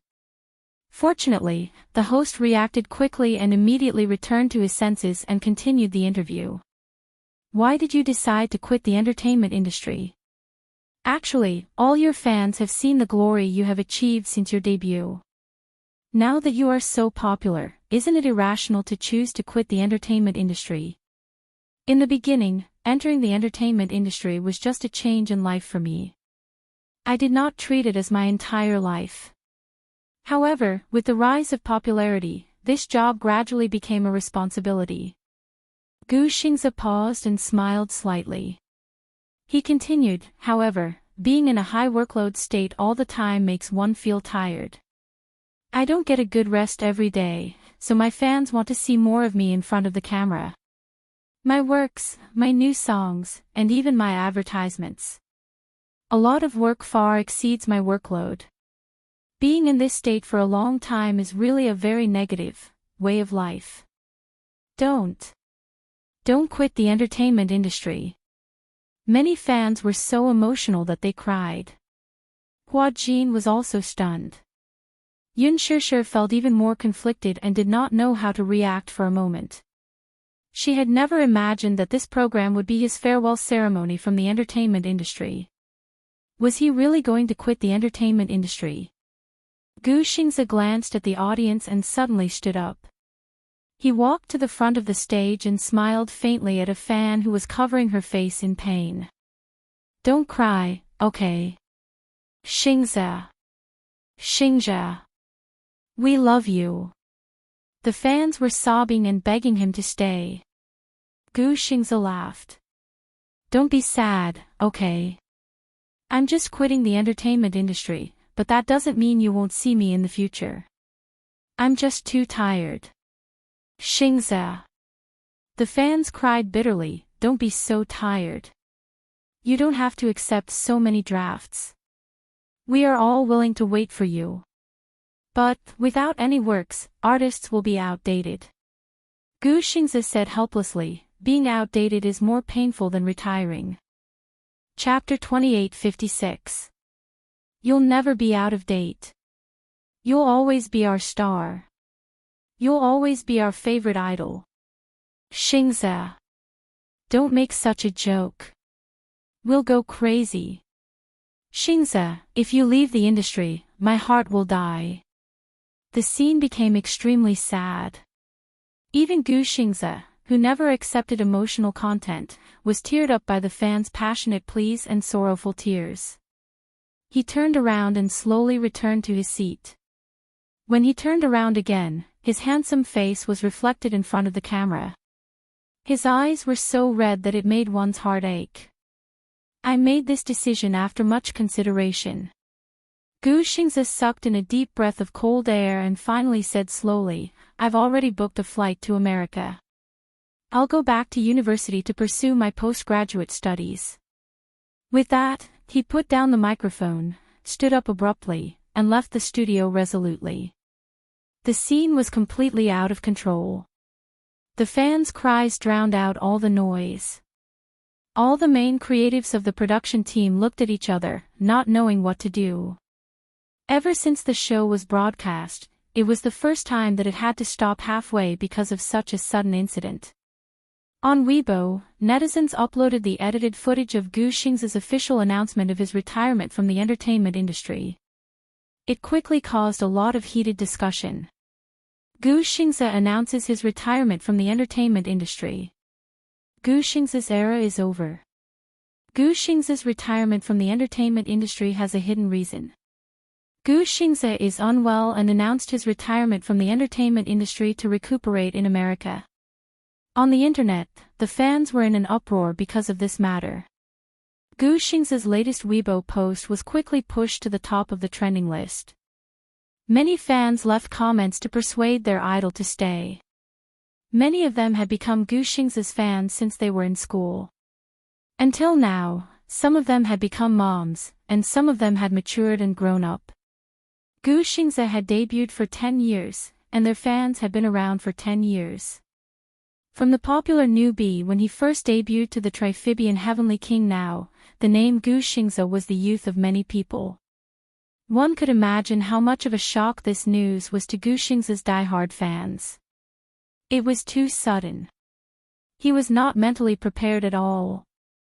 This was like bad news. How painful was that?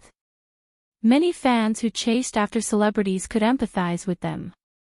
When the entire cast and crew returned home, Yun Shishir noticed that Gu Xingze had quietly left the cast and crew's group chat. She immediately called Qin Zhou. Qin Zhou picked up the phone and talked about this matter. Qin Zhou helplessly said that he also just found out about it. Without any warning, Gu Xingze announced his withdrawal and did not mention it to anyone. Even a close friend like Qin Zhou had never mentioned it to him. Why are you suddenly saying that you want to quit the entertainment industry? Yun Shishir was puzzled. What's going on? After I found out about this, I kept calling him, but I couldn't get through. Could something have happened? Yun Shishir could not help but worry. Chapter 2857. I understand. Yun Shishir hung up the phone. Qin Zhou told her not to care about this matter. But how could she not care and not think about it? Yun Shishir could not help but feel upset and did not rest well the entire night. In the WeChat group, after a heated discussion, the director said, Xingze's announcement of his withdrawal from the entertainment industry is his personal decision. We have no right to interfere with how he decides his own life. Don't talk too much about it. Soon, the group was dead silent. On Weibo, the heated discussion about Gu Xing's incident never stopped. Many fans acted as if it was the end of the world and wantonly expressed their emotions on Weibo. Many people posted their purchases of Gu Xing's records, movies, albums, and all kinds of merchandise. Some of the posters had already turned yellow and were stained with the traces of time. Some of the records had Gu Xing's signature written on them. Fans cried and complained that the name Gu Xing's was all her youth. She had thought that she could stay by this idol's side until the end of time. Her sentiments resonated with countless fans.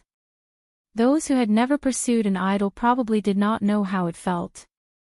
It was a feeling more painful than being heartbroken. At this time, many keyboard warriors also appeared and wantonly accused Gu Xing's fans of being brainless fans. Instead of paying attention to the matter of number 8 in the Sky Palace, they actually paid attention to an entertainer. Entertainers are really ruining the country. Instead of paying attention to national affairs, they actually pay attention to a celebrity. I'm so disappointed in young people these days. I heard that Gu Xing's annual income is 9 figures. He's just an entertainer. How can he earn so much money? Those scientists who work hard on the front lines can't even earn 1% of this in their lifetime, right? This country is going to be finished. Soon, fans retorted. We can't make decisions on national affairs.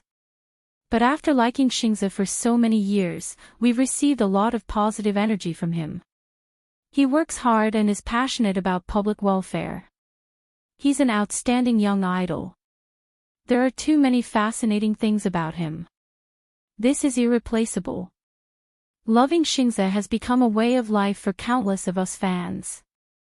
The scolding war continued to escalate. After Gu Xingzi announced his retirement from the entertainment industry, it triggered a series of wars. Yun Shishir didn't want to pay attention to these disturbances. She put the phone on the pillow, but her mind was preoccupied. The next morning, Yun Shishir was woken up by a phone call from Xiao Shui. Shishir. It was a deafening roar. Xiao Shui cried in despair, do you know?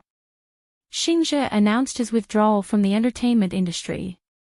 Woo woo woo woo. What should I do? What should I do? I'm heartbroken. Just as Qin Zhou had predicted, Gu Xingzi held a grand press conference at 9:00 in the morning in the conference room of the 5-star hotel. In front of the camera, Gu Xingzi stood on the rostrum with a calm expression. The flashlights flashed, illuminating his face with white light. I officially announce that from today onwards, Gu Xingzi, will be leaving the entertainment industry. After he finished speaking, he bowed deeply. His calm expression was hidden in the shadows. The press conference was broadcasted live on different video websites. The television stations took turns to broadcast it and reported it seriously. Gu Xingzi's calm and handsome face was projected on the big screen in the mall. Chapter 2858. Many fans gathered under the big screen. When they heard this news, they covered their mouths and choked. This was probably the most morale day in the entertainment industry. 2 days after the press conference, this matter was still fermenting. Because of Gu Xingzi's matter, extreme youth suddenly became the center of attention. When the entire production team was doing promotions, only Gu Xingzi was absent.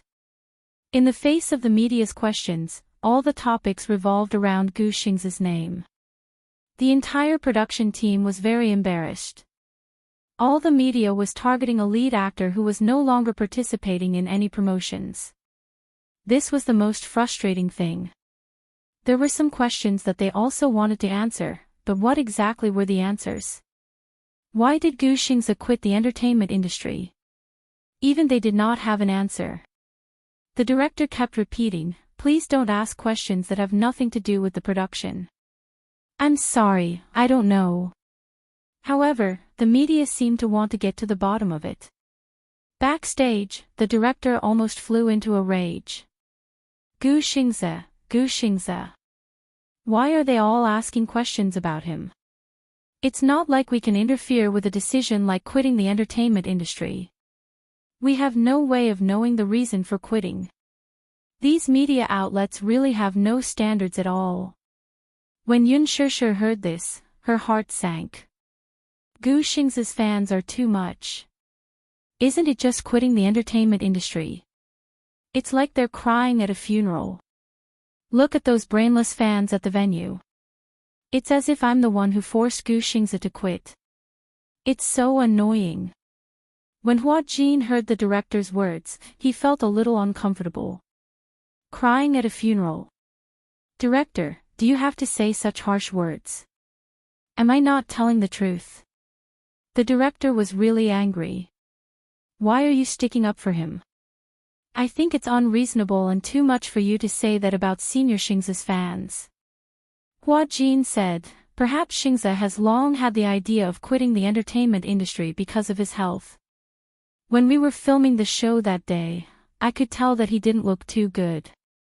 However, even if he wanted to quit the industry, it would have been after filming all the scenes and when the production team was wrapping up. His withdrawal from the industry had indirectly helped the production team gain popularity. But even if he has decided to quit the entertainment industry, you shouldn't say that about his fans out of basic respect. Who do you think you are? The director cursed. Hua Jin, are you trying to challenge me? Who do you think you are? You're just a gigolo who was raised as a mistress and relied on the unspoken rules to get to where you are. I say, those brainless fans, why are you blindly interfering? Get lost. You. Hua Jin was furious and glared at him. He had dug up all the old grudges and even used such malicious words against him. He was so excited that he wanted to rush forward. Yun Shishir immediately stopped him. Hua Jin, don't be rash. Under her persuasion, Hua Jin finally managed to hold himself back. However, she turned around and suddenly walked over to the director.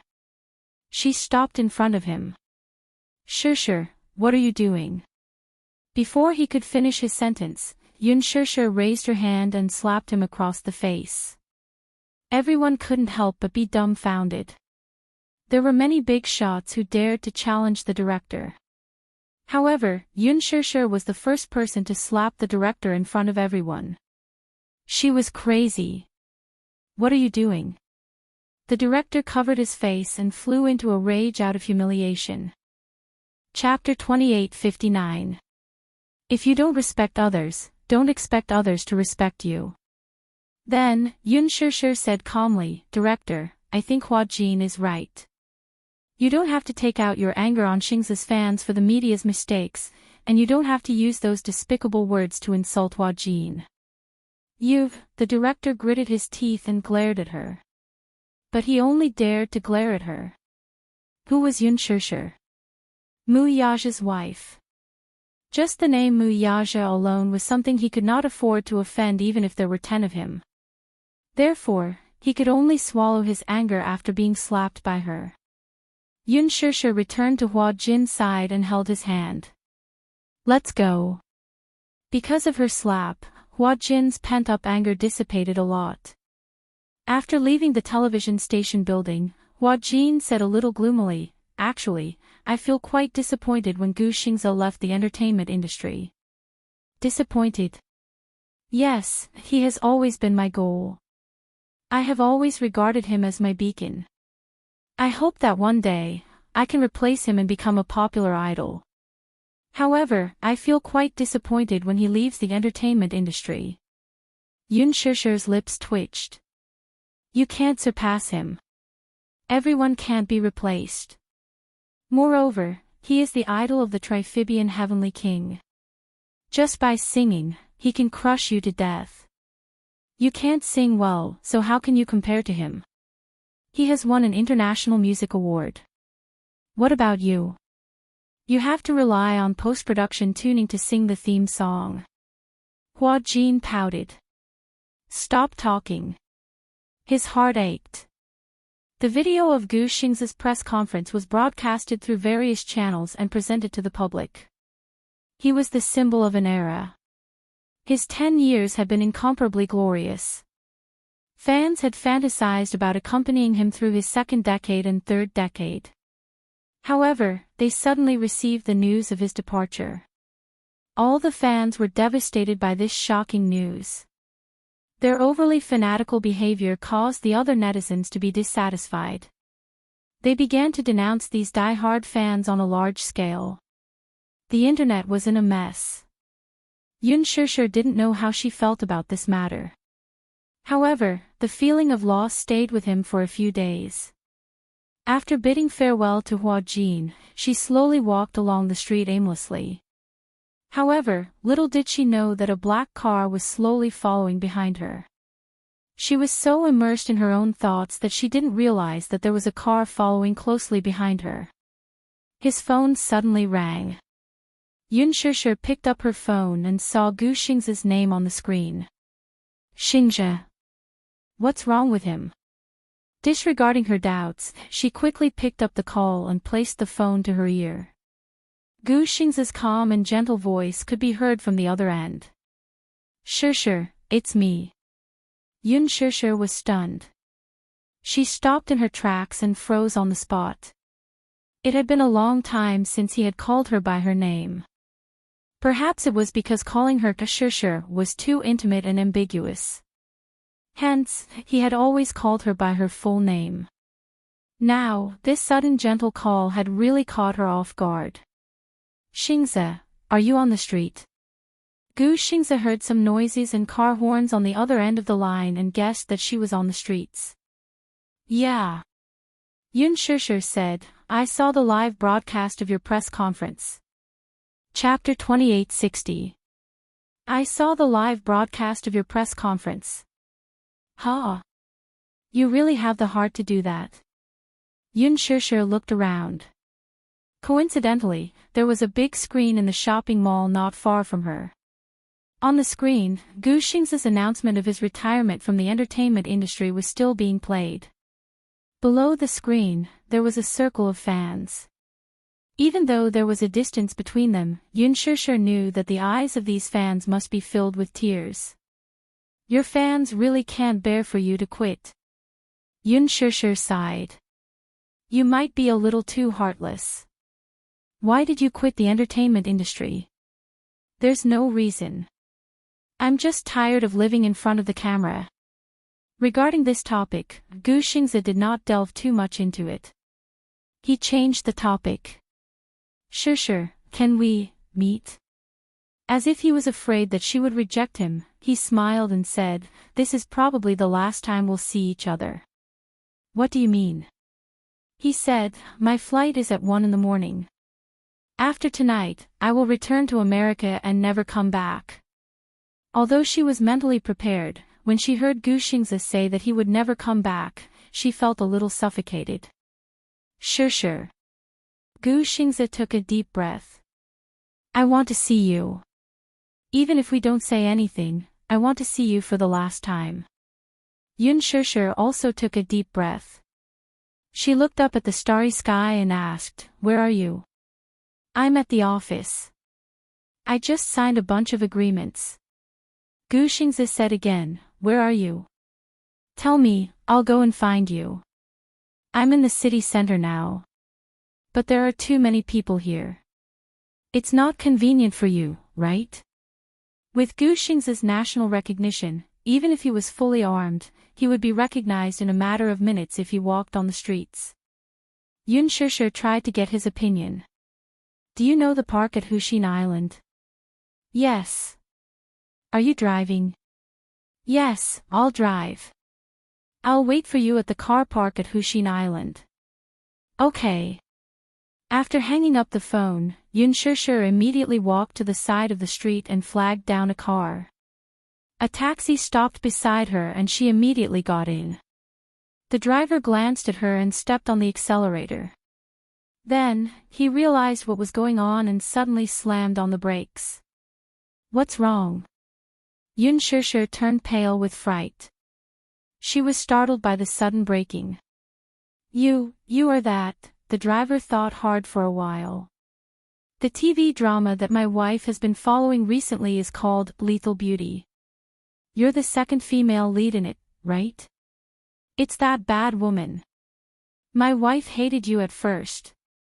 But after watching some of your variety shows, I fell in love with you again. Looking at her up close, she really is a beautiful lady. Yoon Shusher smiled awkwardly. I didn't expect my luck to be so good today. I picked up a superstar. Superstar, can I have your autograph? Okay, but you have to drive me to my destination first. Oh, okay. The driver was so excited that he didn't even turn on the meter and just slammed on the accelerator. Along the way, the traffic lights were congested. The driver suddenly glanced at the rear mirror and made a tisk sound. The Lexus has been following us all the way. Maybe it's a coincidence. Yoon Shusher said casually. The driver said half-jokingly, could it be the paparazzi? Why are there so many paparazzi following us every day? Yoon Shusher didn't think much of it. Chapter 2861. However, when time came to a standstill, countless thoughts rushed into her mind. Yoon Shusher could not help but recall everything that had happened between her and Gu Xingze. Scenes flashed before her eyes like a merry-go-round. Unknowingly, her eyes turned red. He said that he was going to America and would not be coming back. In other words, tonight would be the last time they met. She actually felt a little reluctant to part with him. Just as she was lost in her thoughts, her phone rang again. She picked up her phone, thinking that it was a call from Gu Xingze. Unexpectedly, it was a video call from Gong Jia. Yoon Shusher was stunned. Looking at the time, it was already late. Why would he call at this hour? On second thought, due to the time difference, it was probably still daytime over at Xiao Jia's place. Perhaps something had happened. She picked up the video call. On the other end, Gong Jia's handsome face was reflected on the screen. However, his expression was very serious and even a little nervous. Xiao Jia, what's wrong? Why do you look so nervous? Gong Jia did not bother with pleasantries and went straight to the point. Sis, uncle can speak now. What? Yoon Shusher turned pale with fright and stood up abruptly. You're saying that Dad can speak now? Yes. Gong Jia was also greatly encouraged, but he still frowned. I told him that it wasn't easy for him to recover the function of his vocal cords. He must pay attention to his recuperation, but he insisted on talking to you. No. Yoon Shusher was resolute. He can't speak immediately after recovering the function of his vocal cords. Let him recover completely first before we talk about it. I advised him that, too, but he didn't listen at all. Gong Jia said solemnly, Sis, you should talk to him. Perhaps your words will be more persuasive. All right, let me see him. Yoon Shusher also missed him.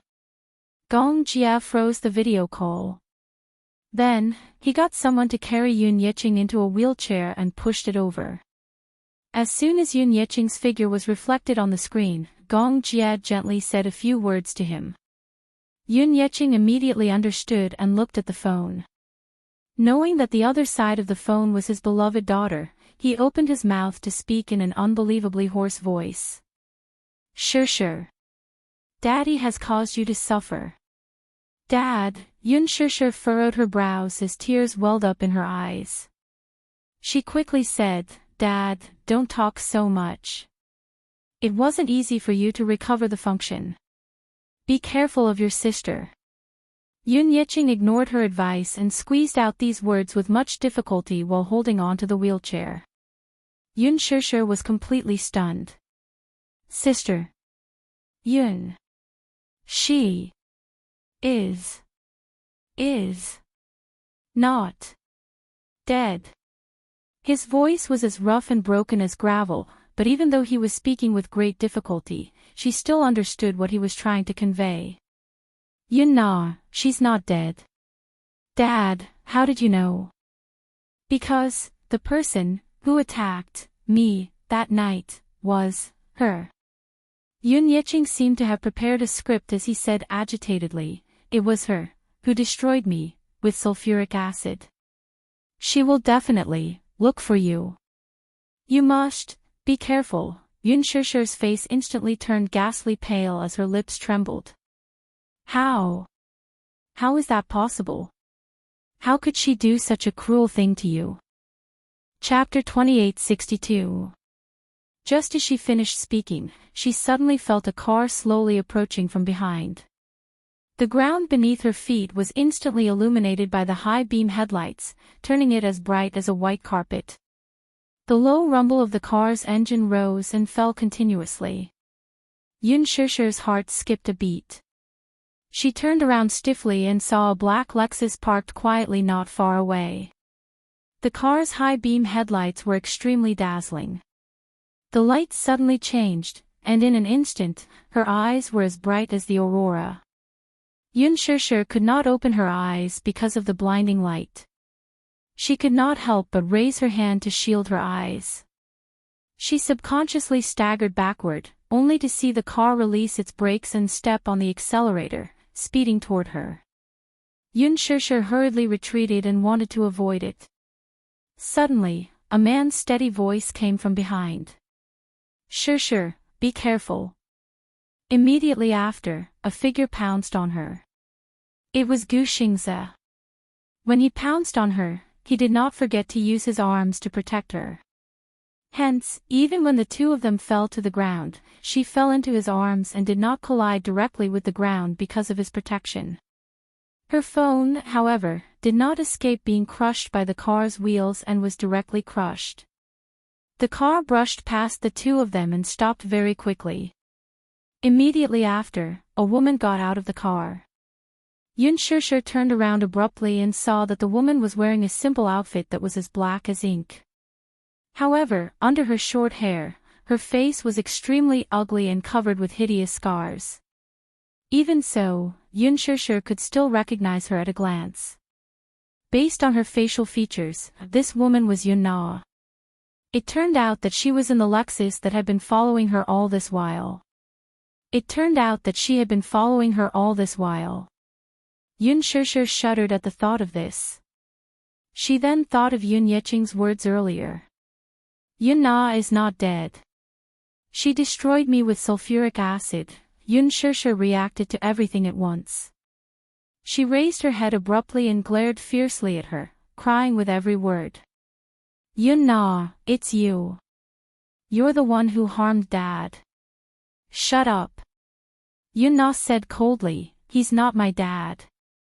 I'm not Yun Na, too. You, Yun Shishir, tonight is the day you die." Yun Na didn't make any long-winded speech. Her goal was very simple. Kill her and Yun Shishir. Then, more than half of her hatred would be satisfied. She originally wanted to find that child to avenge her humiliation. After all, that child called Yu was the real culprit who had harmed her. But on second thought, compared to killing a person, making that person lose the person they loved the most was the cruelest punishment. If Yu lost his mother, wouldn't that be hell on earth? With this thought in mind, Yun Na decided to get rid of Yun Shishir. As for Gu Xingze, since he had interfered, then he would be dealt with as well. Yun Na suddenly took out a gun and loaded it skillfully. She raised her hand and aimed the black muzzle at her. There was no need to be sloppy when it came to killing people, and there was no need for so much nonsense. She would not give Yun Shishir any chance to escape. She would not give this man a chance to breathe either. Fast, accurate, and ruthless. Kill them all. Yun Na sneered. The cold muzzle was aimed at her glabella. The moment she pulled the trigger, Gu Xingze reacted faster than her. He pushed Yun Shishir away abruptly and rolled on the ground himself. The bullets hit the ground, sending sparks flying and smoke curling up. Chapter 2863. Yun Na wanted to aim at him again, but Gu Xingze suddenly bounced up from the ground and rushed toward her without hesitation. With a beautiful roundhouse kick, he sent the pistol in her hand flying far away. Ah! Yun Na groaned in pain. She immediately hugged her wrist, her face contorted in pain. It hurts. Gu Xing's roundhouse kick had broken her wrist. She gripped her wrist tightly. When she looked up again, her eyes were already bloodshot. Every single one of you is protecting her. Are you all her dogs? Is there a need to be so loyal? Even if you have to die for her, are you not afraid? Yun Shushu gritted her teeth. From the corner of her eye, she saw another person getting out of the car. She immediately turned her head and saw a man in black suddenly crouching down and walking quickly toward Gu Xingze. Yun Na wasn't the only one here. Yun Na wasn't the only one in the car. There were others. Oh no! Yun Shushu immediately blurted out, "Xingze, be careful." Gu Xingze heard her shout and was a little distracted. When he turned around, Yun Na immediately pulled out a sharp dagger from her waist. She pulled it out of the scabbard, held the handle tightly, and stabbed him viciously in the back. "I'm going to kill you. I'm going to kill you." Ugh! Gu Xingze was caught off guard and was stabbed by the dagger. He immediately arched his body. From the corner of his eye, he saw another man in black immediately walk over. He reached out and quietly grabbed his throat, dragged him to the side, and punched him hard in the chest. Cough! Gu Xingze was numb from the pain from this punch. He frowned and the veins on his forehead popped out. The man quickly restrained him, grabbed him by the throat, and pinned him high against the wall. Yun Na rushed over without thinking. Holding the dagger, she ruthlessly stabbed him in the abdomen again. Ah! No, no. Yun Shushu was so frightened by this cruel scene that she was speechless. Her mind went blank, but she forced herself to regain her senses. From the corner of her eye, she suddenly saw the pistol that had been kicked aside by Gu Xingze. She hurriedly crawled over and held the pistol tightly with trembling hands. She had never held a pistol before, so she didn't know how to use the heavy metal object in her hand. What to do? What to do? Yun Shushu was so anxious that her face turned pale, and her forehead was covered with cold sweat. At that moment, Yun Na stabbed him again. When she suddenly pulled out the dagger, it was dripping with blood. Stop! Yun Shushu screamed and rushed over. She clumsily aimed the gun at the man's feet and pulled the trigger. Because Yun Na had already loaded the gun, the bullet flew out quickly. In the blink of an eye, the bullet hit the man's leg. The man staggered and knelt on one knee. Bang! Bang! She fired 2 more shots at his back. Yun Na saw that she had a gun in her hand and was about to rush toward her. Yun Shushu, I'll kill you. Go to hell for me. Seeing her rush over, Yun Shushu trembled and held the gun tightly. She broke down and said, "You're the one who should go to hell." Bang! Bang! The bullet shot through Yun Na's other intact wrist and penetrated her flesh. The other bullet lost its center of gravity and made a hole in the wall. Yun Na's dagger fell to the ground.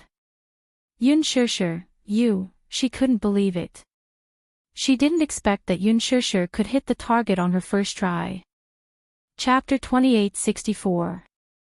She had practiced for a long time to learn how to use a pistol. Yun Na was in so much pain that she could no longer move her hands. Like a walking corpse, she rushed toward her and slammed her to the ground. Yun Shushu wanted to pull the trigger again, but she realized that there were no more bullets. This pistol only had 6 bullets. She was shocked and panicked. Yun Na was on top of her. Because she was angry from embarrassment, she opened her mouth and bit down hard on her shoulder like a mad dog. Ah! Yun Shushu groaned in pain and broke out in a cold sweat. She suddenly reached out and strangled Yun Na's neck. She was on the verge of losing her mind. She did not care about those so-called scruples and used her fingers to crush Yun Na's eyeballs. Because of the enormous pain, Yun Na let out a shrill cry hysterically, and she actually rolled over to the side. She was too anxious. She was too anxious to get rid of Yun Shishir. Instead, she was flustered because of this. Yun Shishir immediately got up from the ground and pounced on her again. She used her hands to strangle her ruthlessly. Angry and desperate, she shouted at the top of her lungs, "Yun Na! Why are you so cruel?" Yun Na was choked until she could not breathe. Her entire head was red because of the lack of oxygen in her brain. Her eyes bulged and her veins popped out. Yun Shishir gritted her teeth and said, "I hate you. I hate you. You're the one who destroyed this family. You deserve to die. The one who deserves to die is not me. It's you. You're the one who caused Dad to be like that. He's your biological father.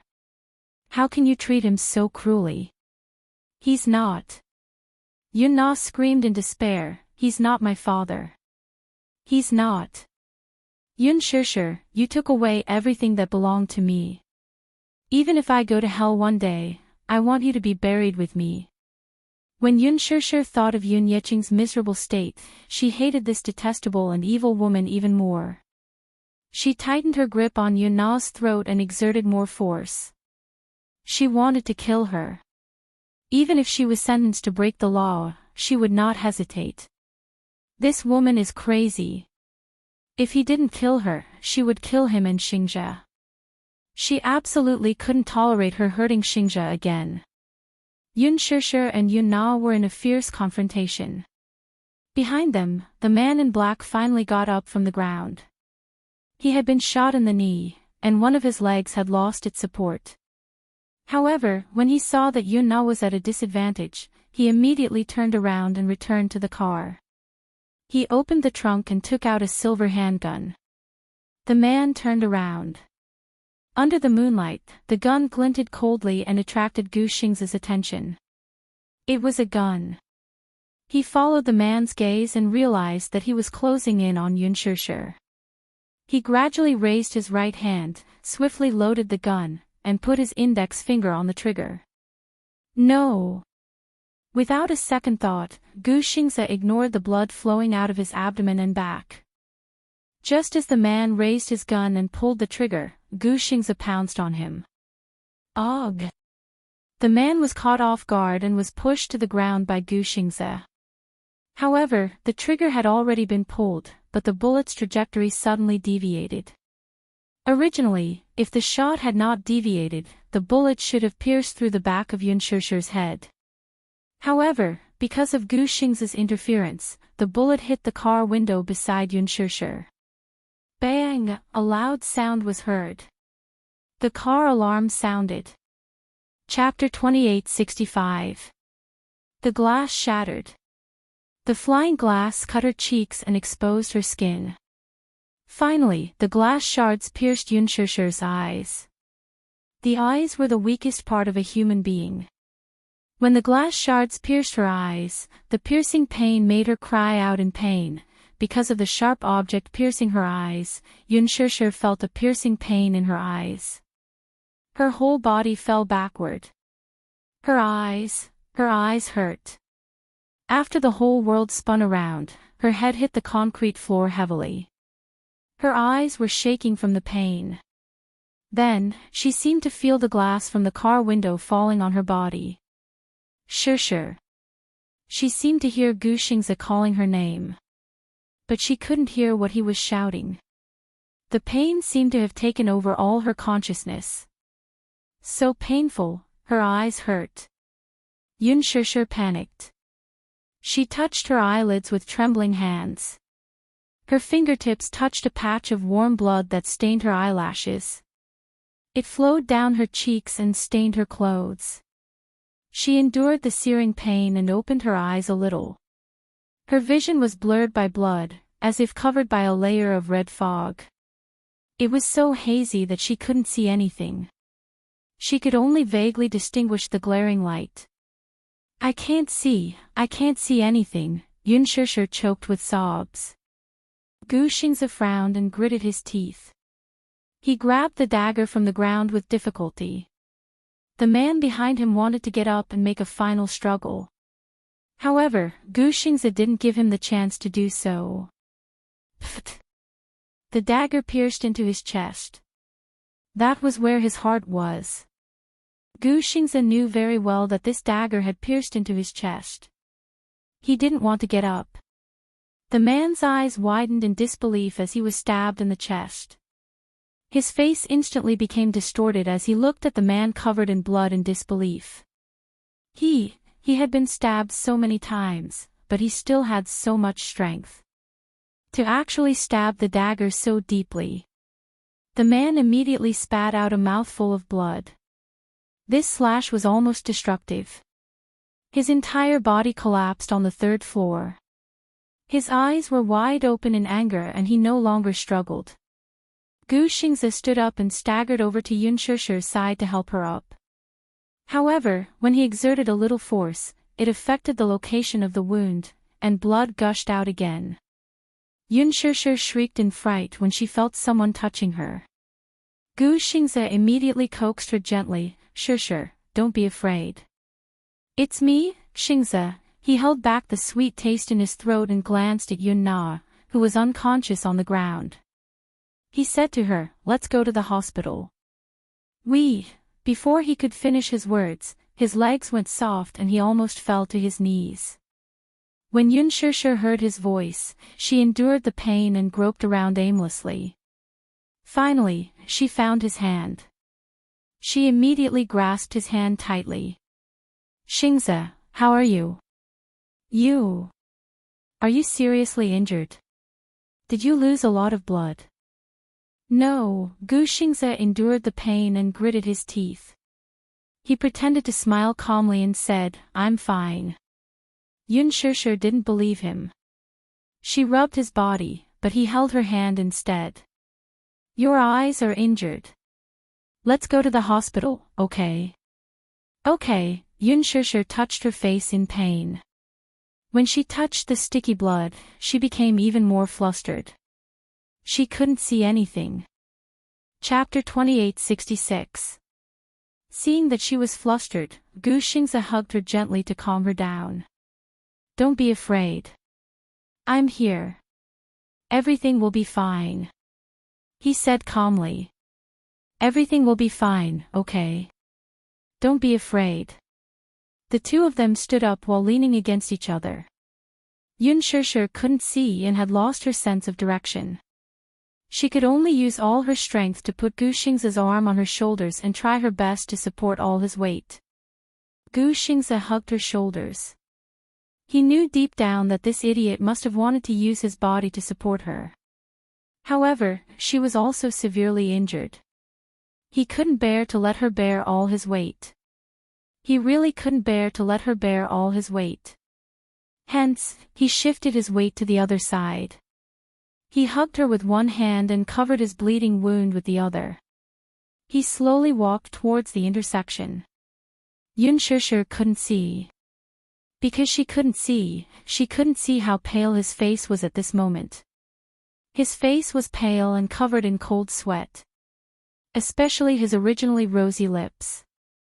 They had lost all color due to excessive blood loss. And because she couldn't see at all how gentle Gu Xingze's gaze was on her at this moment. It was a gentleness that was engraved in his bones. If he could, he wanted to look at her as much as possible. He wanted to imprint her features deeply into his bones and blood. If he could, he wanted time to stop right here and now. He wanted to look at her quietly until he got tired of looking at her. If he could, he wanted to go back to the day when they first met.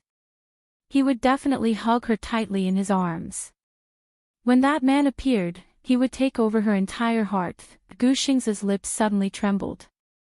Looking at Yun Shishir's side profile as she endured the pain, he couldn't bear to let her go just like that. For a moment, his eyes were filled with tears and they were red. Shishir, before I came. I thought of countless parting words. Gu Xingze tried his best to widen his eyes and force back his tears. His Adam's apple bobbed, and the corners of his lips curled up. He smiled and said, I want to wish you happiness. I wish you happiness forever, but I selfishly think that I might not be able to be generous, to wish you happiness. Yun Shishi's expression suddenly froze. How I wish that you couldn't live without me. Xingze, I like you. Gu Xingze endured the pain and his voice was as soft as the wind. I really like you, cough. He tried his best to force a smile. I love it so much. This was the first time in his life that he loved someone so deeply. He couldn't accept this. He couldn't accept this. For the first time in his life, he wanted to obtain someone, but after exhausting everything, he still couldn't obtain her. However, no matter how unwilling he was, I still want you to be happy. Gu Xingze muttered. Sure, do you know? I want to be generous and wish you happiness, but I also selfishly hope that you'll never be happy for me. But if you're lonely, I can't bear it. Yun Shishi suddenly felt the weight on one of her shoulders collapse. Her shoulder was suddenly empty, and she heard a heavy sound. It was the sound of someone falling to the ground. Xingze. Yun Shishi was so scared that she cried, Xingze, where are you? Chapter 2867. Xingze, where are you? She immediately squatted down and desperately searched until she found an arm. She crawled over along the arm and hugged Gu Xingze in her arms with heartache. Tears kept flowing from her eyes and dripped onto his body along with blood. Xingze, don't scare me, don't scare me. She was so shocked that she was flustered. It was as if the whole world had collapsed. She shouldn't have accepted his appointment. She should have rejected him cruelly. That way, even if he was disappointed, he could have safely boarded the plane to America and not ended up like this. She was wrong. Oh God. She knew she was wrong. She really knew she was wrong. Could she rewind time? Could she rewind time? She didn't want anything to happen to him. Sure, Gu Xingze's breathing suddenly quickened. He opened his eyes and looked up at her. Seeing her crying, his heart felt like it was being stabbed by a knife. Don't cry, Xingze, don't scare me, it's okay. Gu Xingze smiled gently and coaxed her softly, I don't care about life and death anymore. He had depression, so he didn't care about death. From the beginning to the end, he had locked himself in his own world. The only light he saw was her, but he didn't hold on to it firmly. In this world, the only thing he couldn't care less about was her tears. It's all my fault. It's all my fault. Yun Shishi cried bitterly. Let's exchange, okay? I'll exchange my life for yours. Please, don't die. You can't die. Don't leave me so cruelly. Will you forget me? Gu Xingze asked with difficulty. When Yun Shishi heard this, tears welled up in her eyes. He continued to ask stubbornly, if I die, will you remember me for a second? Yun Shishi was very sad and deliberately provoked him. If you die, I'll definitely forget you. The more I forget, the better. So, when Gu Xingze heard this, he laughed softly and interrupted her. Yes, that would be best. Yun Shishi was stunned. When Gu Xingze heard that she was going to forget about him, there was a sense of loss and comfort in his eyes. He was disappointed because she said that she wanted to forget about him. Comforting, like this, what was left for her was not those painful memories. I also don't want to leave you with sad memories. Gu Xingze's eyelids became heavier and heavier. His face lost all its luster and became extremely gloomy, but he still tried to smile. Forget me. It would be best. His eyelashes gradually drooped. His fair hand suddenly slipped from her palm and hung limply to the side. The air suddenly became deathly still. In his ears, it was as if the line of death had been drawn. She could no longer hear any sound, and she could no longer feel any warmth or undulations from his body. She could only feel that his body was gradually losing its warmth, and it was becoming increasingly cold. Xingze. She forced a smile and gently touched his cold face, trying her best to pull the corner of his lips. Xingze, can you talk to me? I want to talk to you. I'm scared. I'm really scared, liar. Yun Shishir furrowed her eyebrows. Didn't you say that with you around, I don't need to be afraid? But, why did you leave me behind? Gu Xingze did not react at all, let alone make a sound. Chapter 2868. Gu Xingze did not react at all. His eyelids were slightly closed, and his expression was calm. However, he was like an empty shell, so empty that there was no trace of life. No, she finally began to panic. She groped around and held his face, pressing her forehead against his cheek. However, she could only feel his cold temperature. Xingze, don't. I beg you, don't leave me, she begged in despair. Using all her strength, she hugged his shoulders tightly, trying to transfer all her body temperature to him. Xingze, I was lying to you just now. Yun Shishir said in pain, I was lying to you. I wanted you to live well. I was lying to you, I was lying to you. I won't forget you. How could I bear to forget you? Memories flashed through her mind like a revolving lantern. When they first met, he smiled and sized her up. His beautiful eyes were slightly curved, and a warm smile appeared on his face. You're so clean and beautiful. Why did you become the assistant of a small-time model? How useless. You're much prettier than her. If you enter the entertainment industry, you'll definitely be popular. Your temperament is just right for the female lead in my heart.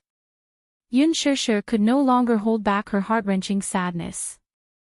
She burst into tears and hugged his cold body in a sorry state, crying like a desperate child. I like you so much. I like you so much. Gu Xingze's smile was still vivid in her mind. At Huanyu's annual cocktail party, he led her to the dance floor. He was dressed in a suit. He leaned over slightly to her and made an inviting gesture, like an elegant and noble gentleman. May I have a dance with you? He smiled. His teeth were pure white and extremely charming.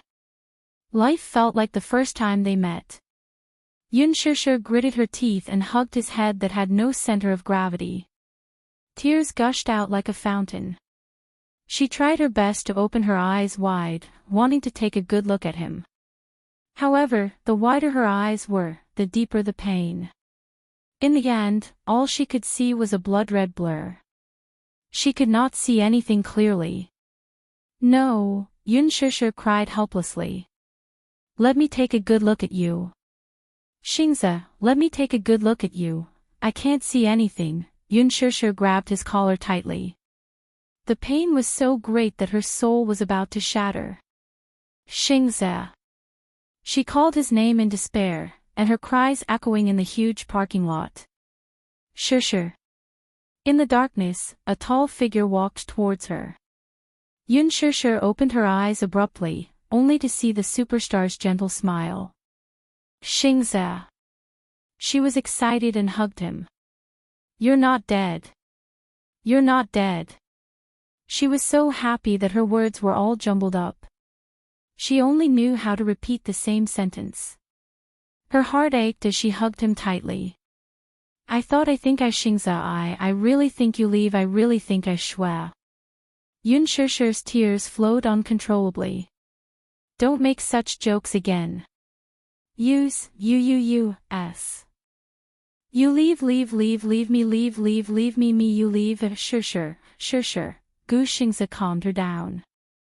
His warm hand gently caressed her hair. He smiled and said, I'm leaving. You're leaving? Yes. Where are you going? To a place very far away. Gu Xing's tone was relaxed. This is probably a form of relief. To him, the pain of living and falling into darkness forever was a form of relief. Chapter 2869. Meeting you is the luckiest thing in my life. But meeting you has already exhausted all my luck. Gu Xingzi smiled faintly. But I don't regret it.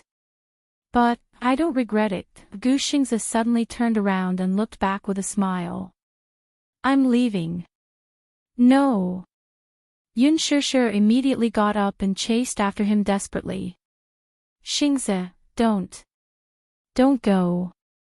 However, Gu Xingzi seemed to not hear her voice. His back view gradually disappeared from her sight. She used all her strength to chase after him, but no matter how hard she tried, she could not catch up with him. Yun Shishir woke up in the darkness and opened her eyes wide. Through her blurry vision, she could vaguely feel a strong light shining down from the top of her head. It's okay, it's okay. The surroundings were noisy, and the voices of people were clamoring. Two people carefully carried her onto the stretcher. Be careful. Be careful of her hand, don't crush it. In the middle of the night, the flashing lights of the police cars and ambulances were dazzling. In the long corridor of the hospital, the cold lights flashed past. The doctors and nurses were anxiously pushing the ambulance bed to the operating theater without stopping for a moment.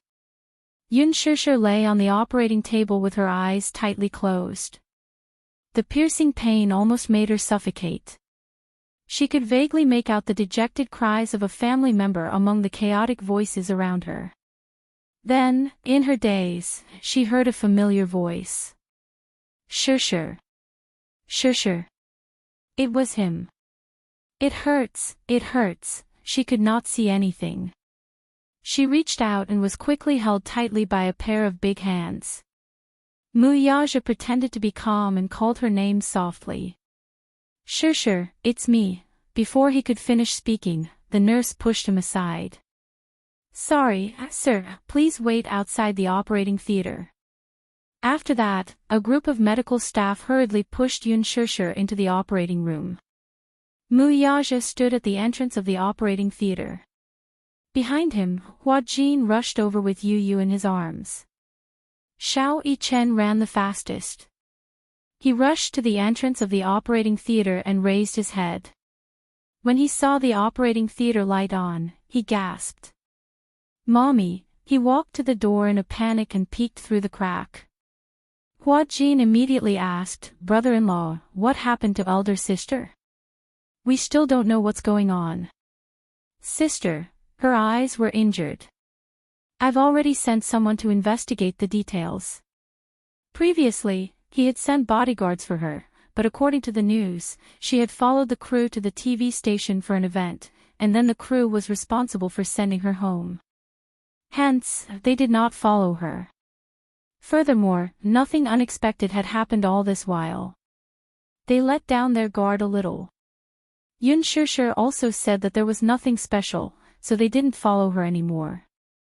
Thus, they were on standby. Excuse me, are you the victim's family member? The doctor's trembling voice came from the emergency room not far away. Mu Yaja turned around and saw Gu Jinglian standing at the door of the emergency room. His expression was gloomy and his aura was terrifying. In the middle of the night, he had received a call saying that Gu Xingzi was in trouble. He rushed over. Along the way, he felt that it was inconceivable. Trouble? How could it be? Didn't he go out for something?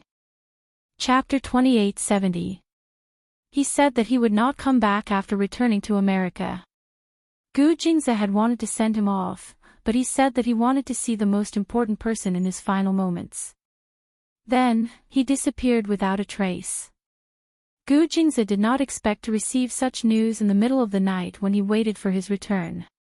He rushed to the hospital and arrived at the emergency room. The doctor asked him if he was the victim's family member. The victim. Gu Jinglian's face darkened. Where is he? He's in the emergency room. We've already tried to resuscitate him, but he lost his vital signs on the way. There's nothing we can do to save him, the doctor said regretfully. Gu Jinglian did not believe him. How is that possible? Quack, could you have made a mistake? The doctor felt wronged. Even so, he explained in a low voice, how could I have made a mistake? The victim was a very popular celebrity when he was alive. He was a popular idol. You didn't see how the nurses in the emergency room were crying so hard. Gu Xingze had lost all signs of life on the way to the hospital. Some of the medical staff recognized him in the ambulance. This nurse happened to be Gu Xingze's fan. When she saw this scene, she was stunned as if she had been struck by lightning. It was unbelievable. The idol who had announced to the public that he was quitting the entertainment industry just a day ago was now a cold body. When Gu Xingze was sent to the emergency room, many nurses swarmed over. Oh my God! Oh my God! Isn't this Xingze? My eyes must be playing tricks on me. Or maybe. Am I dreaming? The emergency room was filled with cries. No one could believe that Gu Xingze was dead. She left this world coldly and desolately. But the most heart-wrenching thing was not his departure. It was when the doctor announced that the resuscitation was futile. When the nurses cleaned his wounds, they found that he was covered in wounds and blood. Not only did he leave alone, but he also left in great pain.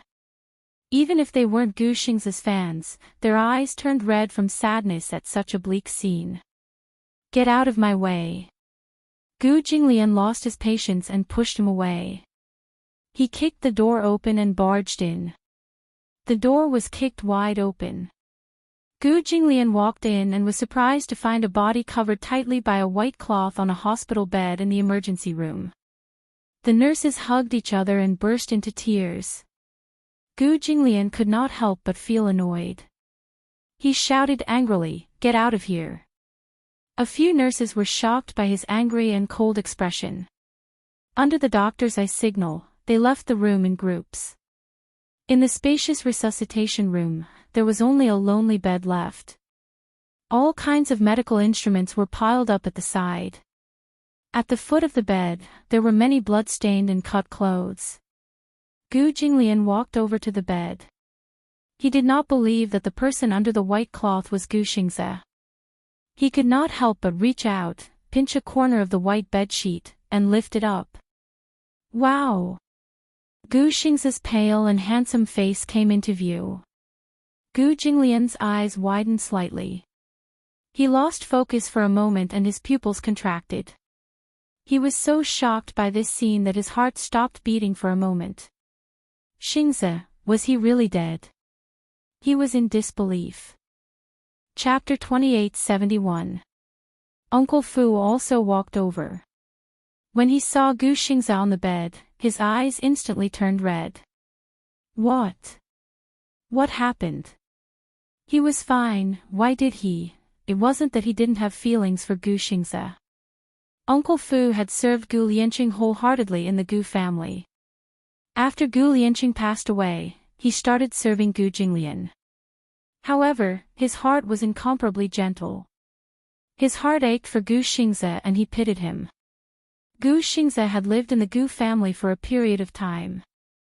At that time, only Uncle Fu could get close to him. Since he was young, Xingze's personality had been more introverted. He rarely interacted with outsiders and always sealed himself in his own world. He liked to hide in the study room and read quietly or flip through comics. The only person who could communicate with him was probably Uncle Fu. From the beginning to the end, very few people could enter his heart. Once they entered, they couldn't leave. He was obsessed with love. In Uncle Fu's eyes, although this child looked cold, he valued love more than his life. He looked at Gu Xingze's pale face and couldn't help but cry. He quickly wiped it away with his hand. Young Master Xingze, how could this be? Mu Yaja also walked into the emergency room.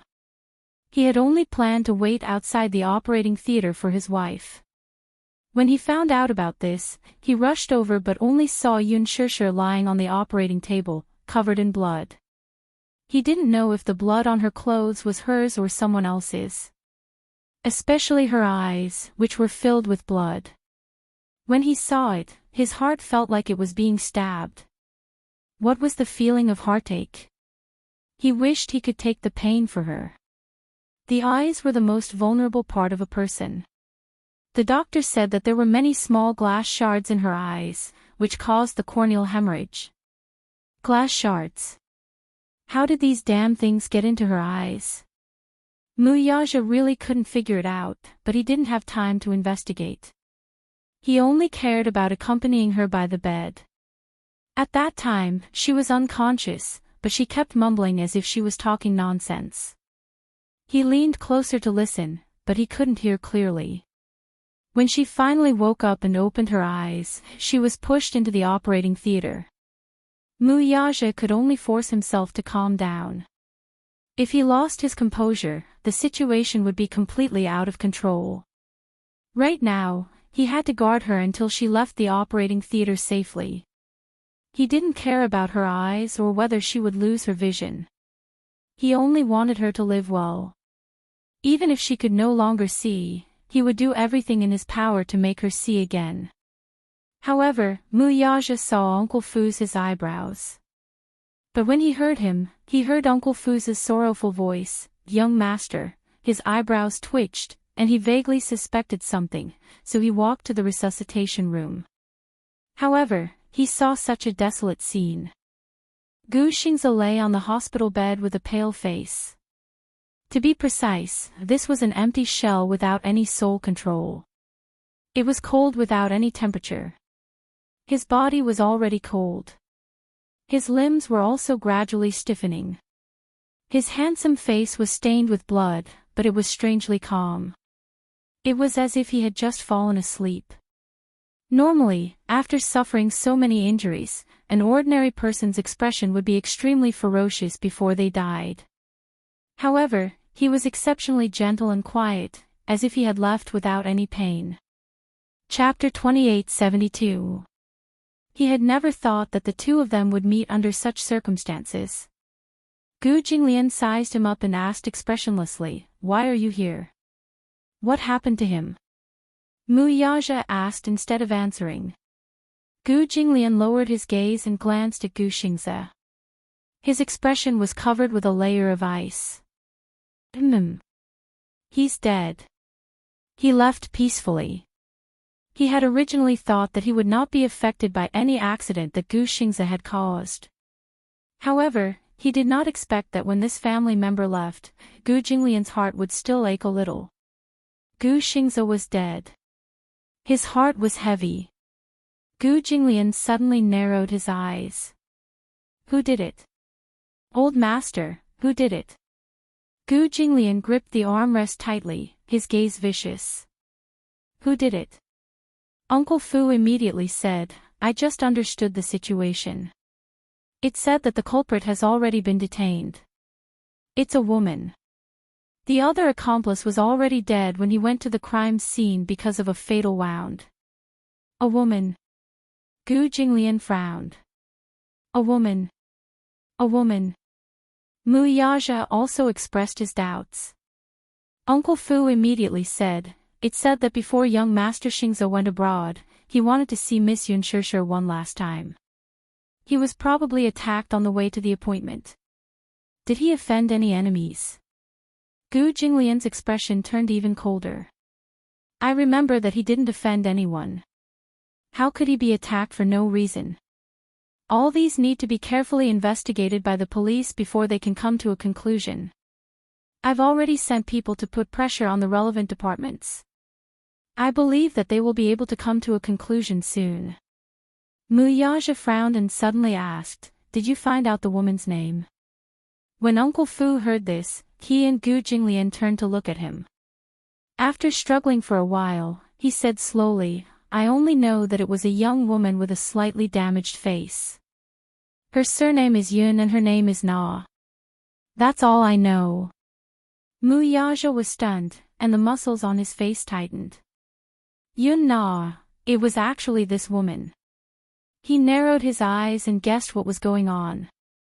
Bang! A loud sound was heard. The door of the resuscitation room opened wide. Hua Jin was startled by the sudden movement.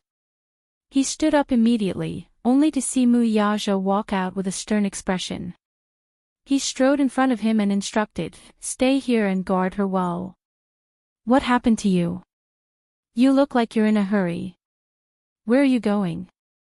Hua Jin was a little confused. Mu Yaja said, "I have something very important to deal with." What? Before he could finish his question, Mu Yaja didn't have time to say much to him. He only instructed him to guard the resuscitation room and take care of Yunshushu first. Then, he turned and left in a hurry. A number of police cars were parked at the entrance of the hospital. After escorting the injured and taking their statements, the police officers were about to return home. Mu Yaja followed them closely in his car until the police car entered the police station. He parked his car and rushed into the office hall. At a glance, he saw Yun Na, whose hands were handcuffed. Chapter 2873. Mu Yaja did not recognize her at first glance, but he inadvertently discovered the hideous and terrifying scars on her face. He vaguely remembered hearing Yu and Shushu mention that Yun Na's face was cruelly disfigured by Lu Jingtian because she had offended her. She used an eyebrow shaver. Her face was cut until it was dripping with blood. Mu Yaja furrowed his brows and walked closer to her. Yun Na was trembling all over. She lowered her head and mumbled incoherently as if she was possessed. He did not know what she was mumbling about. Mu Yaja's handsome brows sank slightly. He did not know what exactly had happened. By the time he arrived at the hospital, Yunshushu and Gu Xingze had already lost their lives on the way to the hospital. One was blinded, while the other had lost his life on the way to the hospital. What exactly had happened? He did not know. However, he could vaguely guess that it had something to do with Yun Na. Mu Yaja's face was dark and furious. He did not know that Yun Na was still alive, nor did he know that Yun Yeching's accident had something to do with her. He also did not know that Lu Jingtian's burns were caused by Yun Na. She had returned from hell like a malicious spirit, seeking revenge. After the 3 police officers in charge of this case registered the case, they walked over with the records. When they saw Mu Yaja standing at the side, they were stunned for a moment. Clearly, they did not know who he was. "What are you doing?" The officer in charge was the first to ask. Mu Yaja glanced at him and then said coldly, "I'm the victim's family member." The victim's family member. The officer glanced at him and then at Yun Na. He suddenly reacted. "You're Yunshushu's family member?" "Yes." "Who are you to her? What's your identity?" "Husband." John, the police officer was stunned. Naturally, they were no stranger to Yunshushu. The movie that she starred in broke box office records, and the TV series that she starred in had a rising viewership rating. The public now knew that her husband was the former chief of the Mu Group and the founder of the Xingyu Financial Group, Mu Yaja, after the catfight between her and Ji Yan had caused a huge uproar in the city. Therefore, when they heard that he was Yunshushu's husband, they immediately knew the man's prominent identity, and their attitude immediately became respectful. "So, it's President Mu." The 3 police officers looked at each other and smiled awkwardly. Mu Yaja glanced at Yun Na once more, and he noticed her eyes were staring fixedly at a certain spot as if she was in a world that she'd sealed off. Her body was swaying back and forth, and her expression was dull while she ceaselessly muttered something. "What is she talking about?" Hearing his question, one of the police officers immediately smiled and said, "Please wait a moment, I'll go over and listen." Another police captain immediately stopped him. "Don't go, be careful not to get caught by her." He didn't know if this woman was really crazy or just pretending to be crazy. On the way back to the police station, she was so paranoid, as if she was possessed. Could it be that she's mentally ill? If she's mentally ill, we'll have to test her. Mu Yaja immediately glanced at him coldly, and the man immediately stopped talking. President Mu, do you have any instructions for us? Mu Yaja sized up Yun Na with a gloomy look, and then ordered, go through the bail procedure for me. This, bail. Chapter 2874. The three of them were well aware of the situation. If Mu Yaja wanted to bail someone out, he didn't need to ask for their opinion. However, it was indeed too brazen of him to go through the bail procedure without even interrogating the criminal.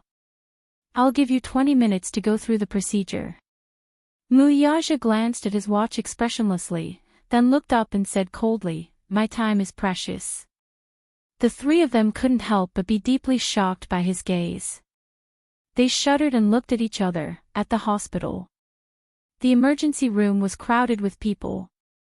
News of Gu Xing's accident spread like wildfire among the media, probably due to the hospital's insiders leaking the news. Many media outlets, upon learning that Gu Xingze had met with an accident and his life was in doubt, went to the hospital to wait for him after finding out which hospital he was sent to. Guan Yu also received the news from the Gu family and sent Ji Lin and Qin Zhou to rush over. Qin Zhou was the first to arrive at the hospital and hurriedly entered the morgue. In the huge morgue, there was only one bed. This was a room that the hospital had specially emptied to store Gu Xing's body. Soon, someone rushed over to take care of Gu Xing's body. When Qin Zhou arrived, Gu Xing's clothes had already been removed and the bloodstains on his body had just been wiped clean. However, the wound was still a ghastly sight. Just as he walked to the door, he saw Gu Xing's lying quietly on the bed. He was stunned as if he had been struck by lightning.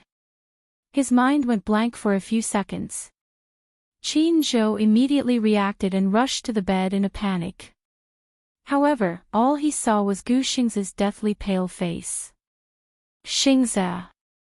He called out Xingze's name sorrowfully. However, the most frustrating thing was that the man on the bed didn't respond to him anymore. Xingze, Qin Zhou's heart sank to the bottom. On the way here, he was burning with anxiety. He only hoped that the news was false. Perhaps in the process of passing on the message had been misinterpreted.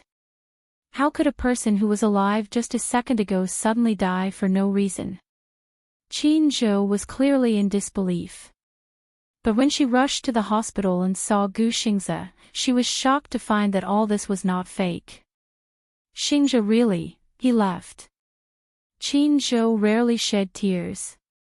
His personality had always been more cheerful. Even if something pessimistic happened to him, he wouldn't feel sad. However, after encountering this matter, he suddenly became weak. His eyes immediately turned red, and tears suddenly fell onto the pure white blanket. He wept bitterly. Xingze, didn't you say you were flying to America? What is this?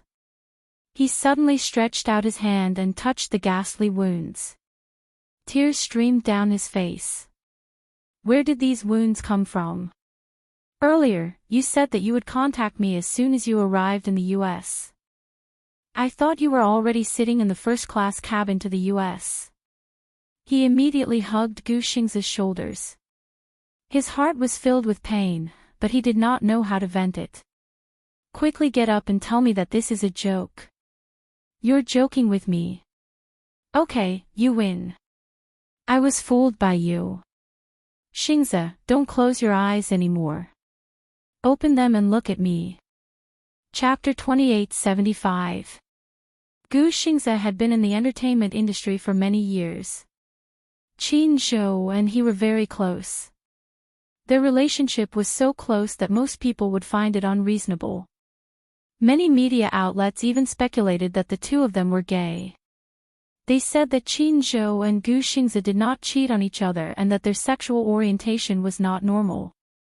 However, in fact, it would not be appropriate to use the phrase, close as brothers, to describe the relationship between the two of them. Qin Zhou saw Gu Xingze as family, while Gu Xingze saw him as a lighthouse. If it were not for Qin Zhou's support in his 11 years in the entertainment industry, it would have been difficult for him to reach such a glorious position. However, he was more grateful to Qin Zhou because this man understood him and understood him. He was also the only person who could walk into his heart.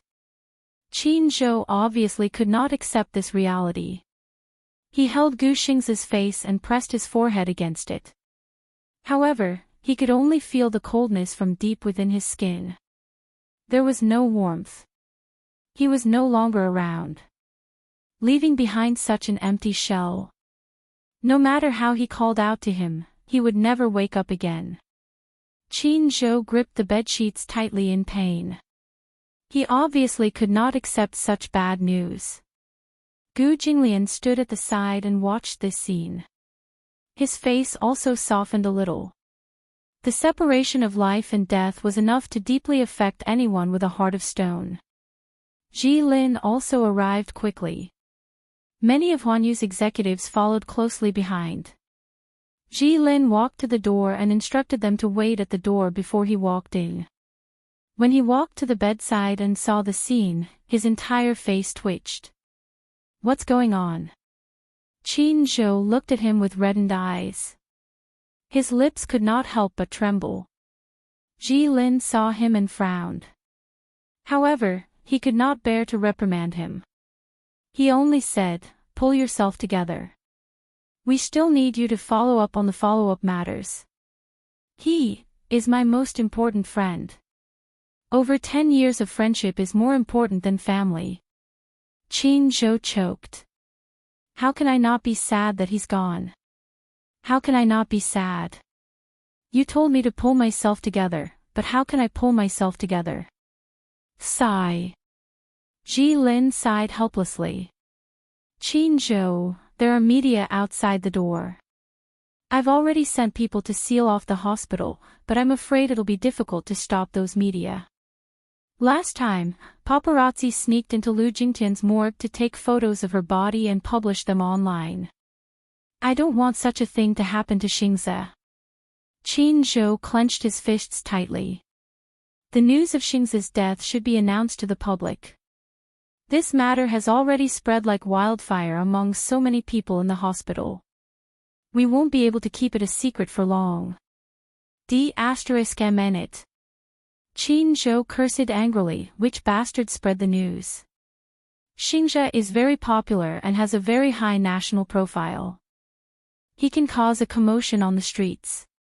There are definitely many people who would recognize him, especially nurses, especially those nurses. On my way here, I saw many nurses crowding around the door, looking around with red eyes. I'm afraid they want to come in to pay their respects. Qin Zhou immediately declared, no outsiders are allowed to enter this place. So, I'll need you to settle the rest of the matters. At least Don. Okay, I understand. Qin Zhou pulled himself together and straightened his body. However, when he looked at Gu Xingze again, the corners of his eyebrows twitched again. He could not bear to see it, but he could not bear to look. He could not bear to. He really could not. Chapter 2876. He wanted to take a few more good glances, but the more he looked, the sadder he felt. He really couldn't accept such a cruel fact. Was Xingze really dead?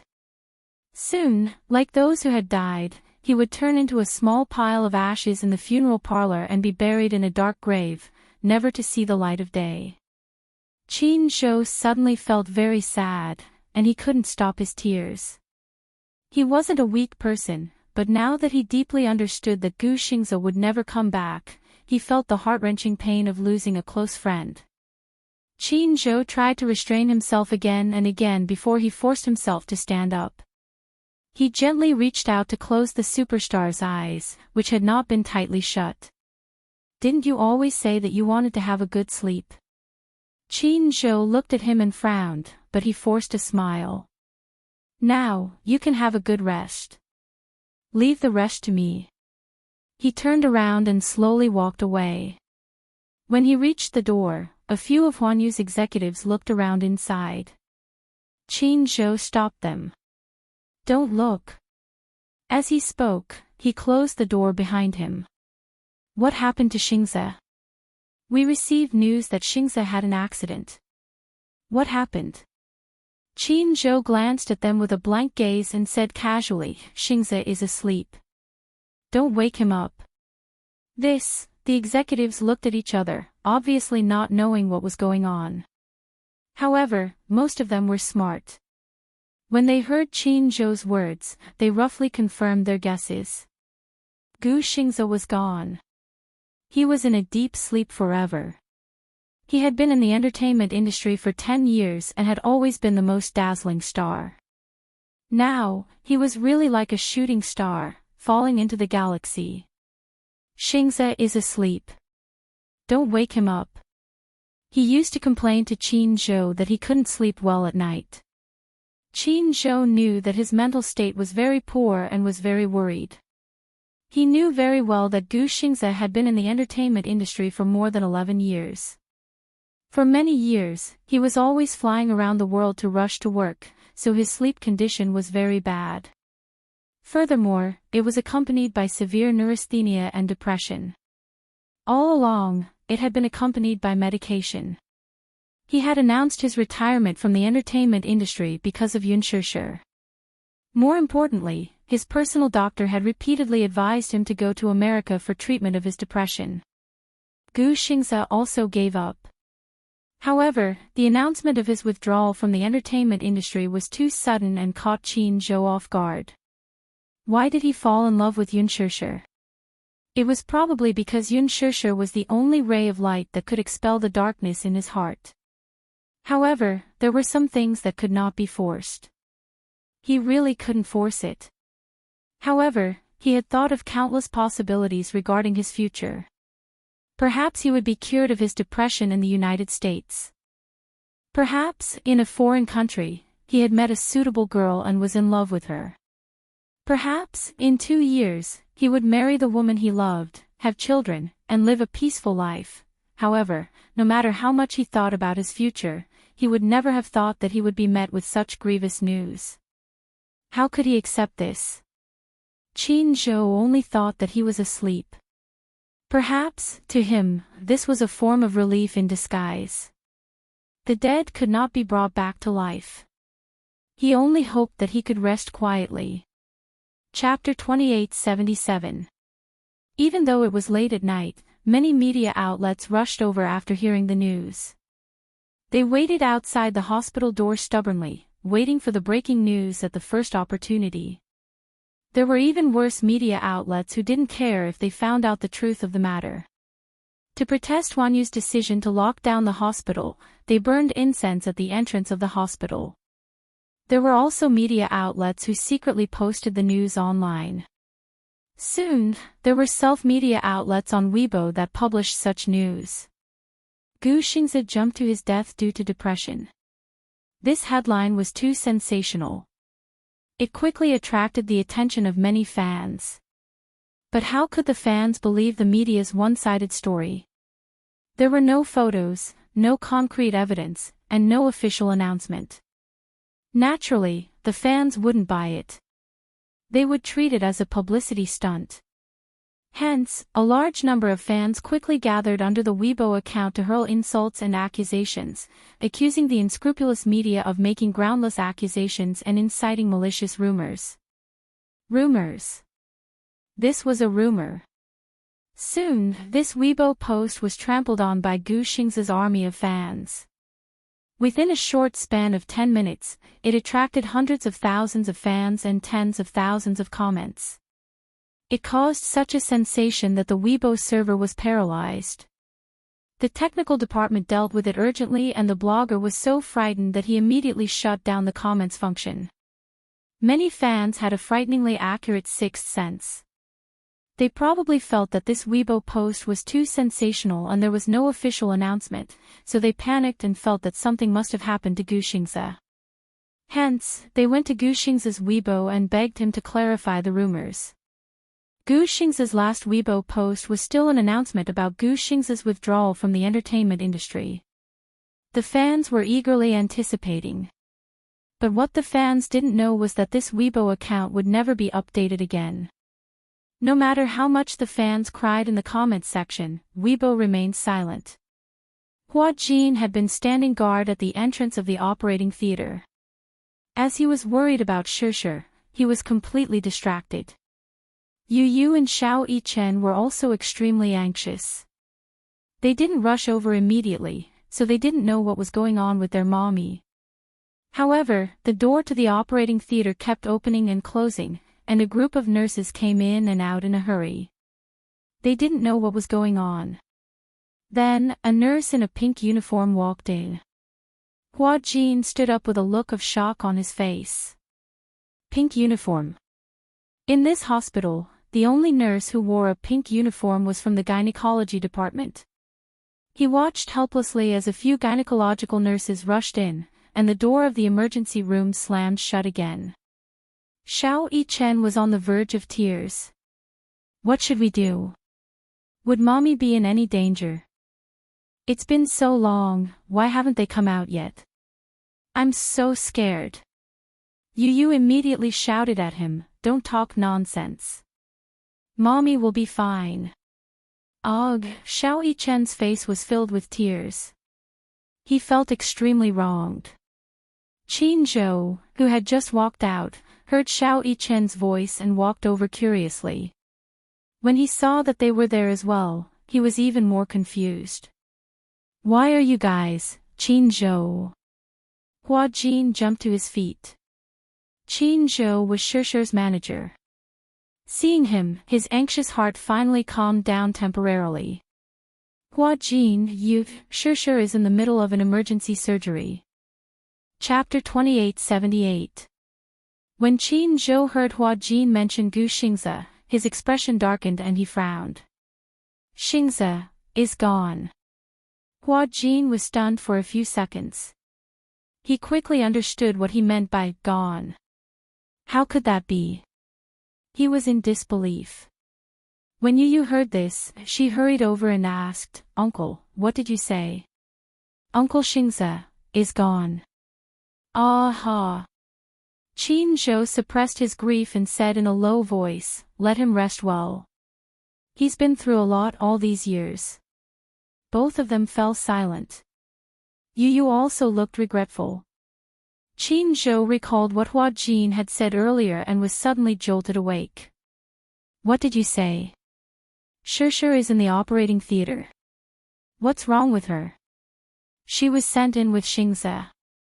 I don't know the details. I didn't come early, but I heard that her face was covered in blood. I don't know where she was hurt. When Qin Zhou heard this, his expression turned serious. Why didn't you call me to inform me?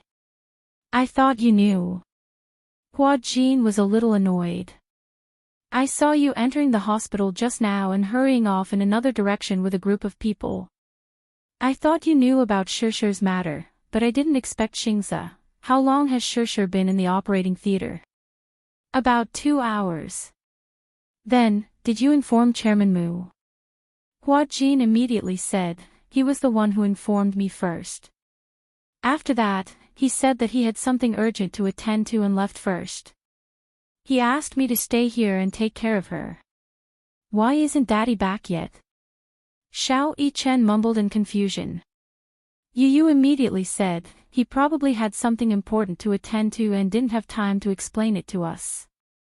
Qin Zhou suddenly felt troubled. In just one night, both of them had met with mishaps. He still didn't know how to handle Gu Xingze's matter or how to announce this bad news to the public. If the fans knew about this, they would definitely be devastated. However, he couldn't hide it for long. Many people in the hospital had seen Gu Xingze's remains and knew that Gu Xingze was dead. Even if Huan Yu did not make any official announcement, the news would spread like wildfire. At that time, it would inevitably be a little tricky. Qin Zhou had to consider this carefully. But now that something had happened to Yun Shishir, he felt even more depressed. Hua Jin was so anxious that his forehead was covered in cold sweat.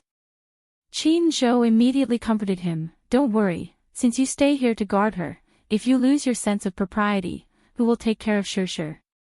How can I not be worried? It's been so long, and he still hasn't come out. Hua Jin was about to cry. Qin Zhou was about to say something. However, the door to the emergency room was suddenly pushed open. The nurses pushed the door open and walked out with a tray in their hands. On the tray was a gauze stained with blood. Hua Jin was frightened when he saw this. He immediately went up to the nurses and asked, "Nurse, what's going on inside?" The nurse looked him up and down and asked, "Are you her family member?" "Yes." Hua Jin nodded solemnly. The nurse asked a little angrily, "The patient is pregnant. Did you know about this?" What? Hua Jin was shocked and Qin Zhou was even more stunned. Yu Yu and Xiao Yichen were even more frightened when they heard this. Chapter 2879. The nurse asked angrily, "The patient is pregnant. Did you know about this?" What? Hua Jin turned pale with fright, and Qin Zhou was stunned. Yu Yu and Xiao Yichen turned pale with fright when they heard this. Xiao Yichen's eyes widened. What? Mommy is pregnant. Yu Yu was also stunned. The nurse sized them up and was puzzled by their surprised expressions. It can't be, right? The patient is already 7 weeks pregnant. You didn't know about this? Hua Jin frowned and said worriedly, "We didn't know. Because she hasn't had any abnormal reactions recently, such as vomiting. We haven't seen her having any morning sickness. Not everyone will have morning sickness. Some pregnant women don't have such reactions. Moreover, it's only 7 weeks. It's still so early, so there might not be any morning sickness. However, there are obvious differences between pregnant women and ordinary people. For example, they are especially sleepy."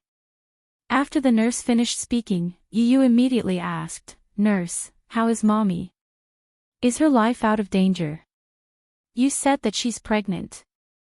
Then, is the baby in her stomach safe?" His face was full of anxiety and worry. The nurse saw that he was cute and sensible. She immediately squatted down and patted his head gently. She smiled and said, "Your mommy's life isn't in danger. Xiao Bao in her stomach is also fine. However, her eyes are injured, so her vision might be a little impaired. It's fine as long as she's fine." What everyone didn't know was that even though Yun Shirshir had fallen to the ground, she had been tightly protected in Gu Xing's arms. During the worst fall, Gu Xingze had used his entire body to protect her and took all the damage for her. Hence, the baby in Yun Shirshir's arms was fine. As long as she's fine. The most important thing was that Xiao Bao in mommy's stomach was safe. Daddy doesn't know about this, right? If Daddy knew that mommy was pregnant, he would probably be excited, nervous, and worried, wouldn't he? She must be worried sick. He had originally planned to immediately tell his father about this matter. However, after careful consideration, if his father were to find out, he didn't know what to do. However, as long as mommy is not in danger, that's good. Yu Yu's heart had just calmed down when she suddenly realized something. She frowned again and asked in confusion, "Nurse, what do you mean by mommy's eyes are injured and her vision is impaired?"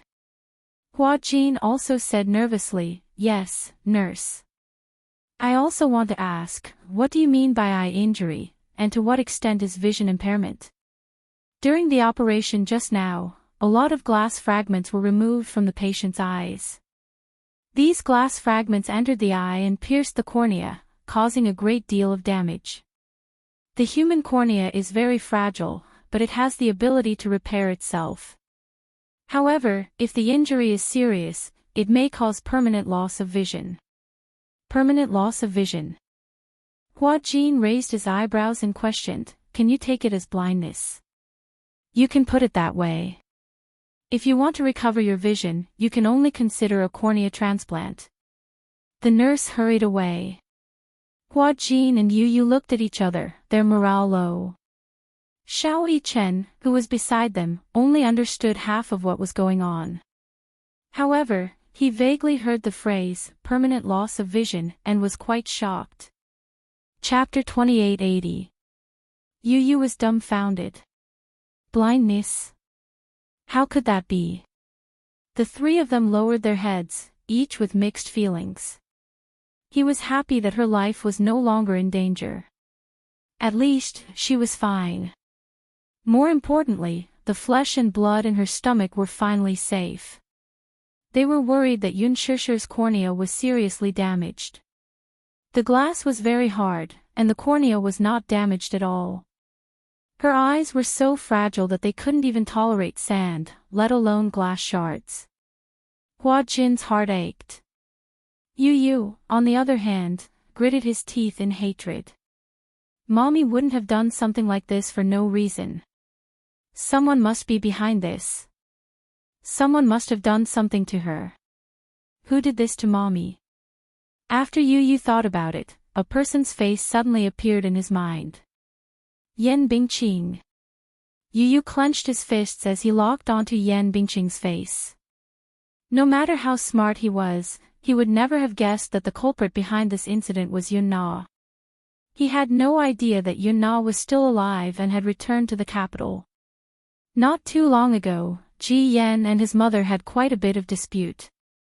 Later, when he investigated Ji Yan's background, it confirmed his conjecture that Ji Yan was Yan Bingqing. He was furious at the thought of this. Little Munchkin was certain that Yan Bingqing was the one who had harmed his mommy. Therefore, he hated her to the core. He immediately walked to the side, took out his phone, and dialed Li Hanlon's number. In the middle of the night, Li Hanlon was awakened by the phone call. When he learned of the matter, he immediately agreed to send someone to detain Yan Bingqing, who was also Ji Yan. When he returned to the operating room after the call, Qin Zhou was already busy dealing with Gu Xingze. The door of the operating room happened to open. Yu Yu immediately rushed forward and saw a group of nurses and doctors pushing an operating table out in a hurry. Hua Jin immediately rushed over. Yu Yu and Xiao Yichen also ran over to the operating bed.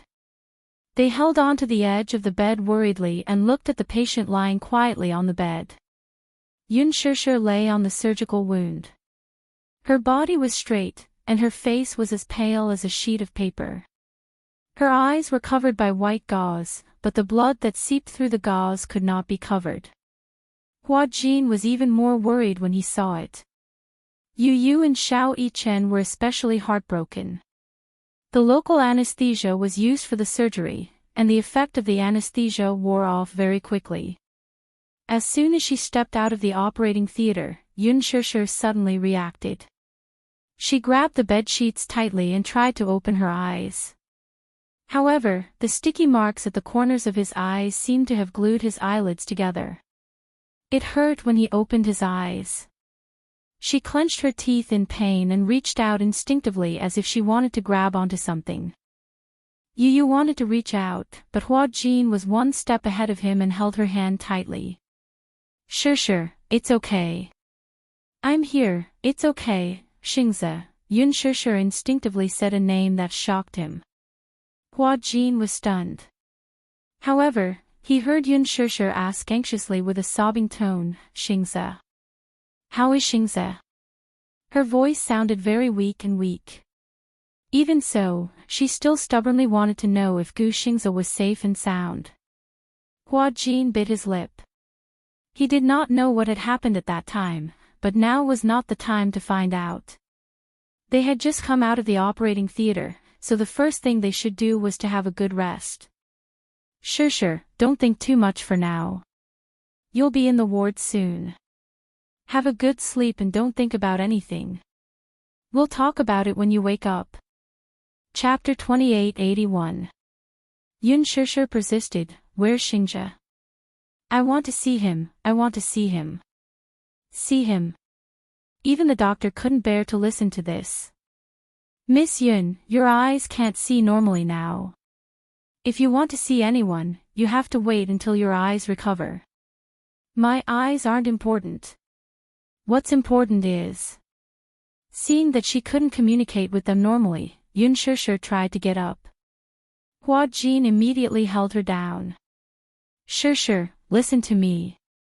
Don't mess around. In your current condition, you can't get out of bed at all. Why didn't you tell me about Xingzhe's condition? Yun Shishir turned her head to him. Her lips were trembling and extremely pale, as if they had been brushed with a layer of powder. Is he? She suddenly reached out and grabbed Hua Jin's wrist tightly. A tear quickly flowed down along with a light amount of blood. Is he okay? Please, tell me. Hua Jin couldn't bear to tell her the truth. At the side, Yu mustered his courage and said, Mommy, don't ask anymore. I just heard that Uncle Xingzhe has fallen into a deep sleep forever. The child had a delicate mind and wasn't good at using such a cruel word like dead. To him, deep sleep was probably an acceptable way of saying it. When Yun Shishir heard this, her expression froze. Her body froze as if she had turned into a fossil and she didn't move at all. All of a sudden, she laughed. Apparently, she didn't think so. Impossible. He can't be dead. You're lying to me. Seeing her like this, Yu's heart ached so much that he almost suffocated. He would rather suffer such pain than see his mommy trapped in such a cruel hell. It's impossible for him. It's impossible for him to die so easily. Yun Shishir's lips suddenly parted into a smile, but the expression on her face was very hollow, as if it would completely collapse in the next second. Everyone noticed her abnormality, probably because it was hard to accept such a sudden change.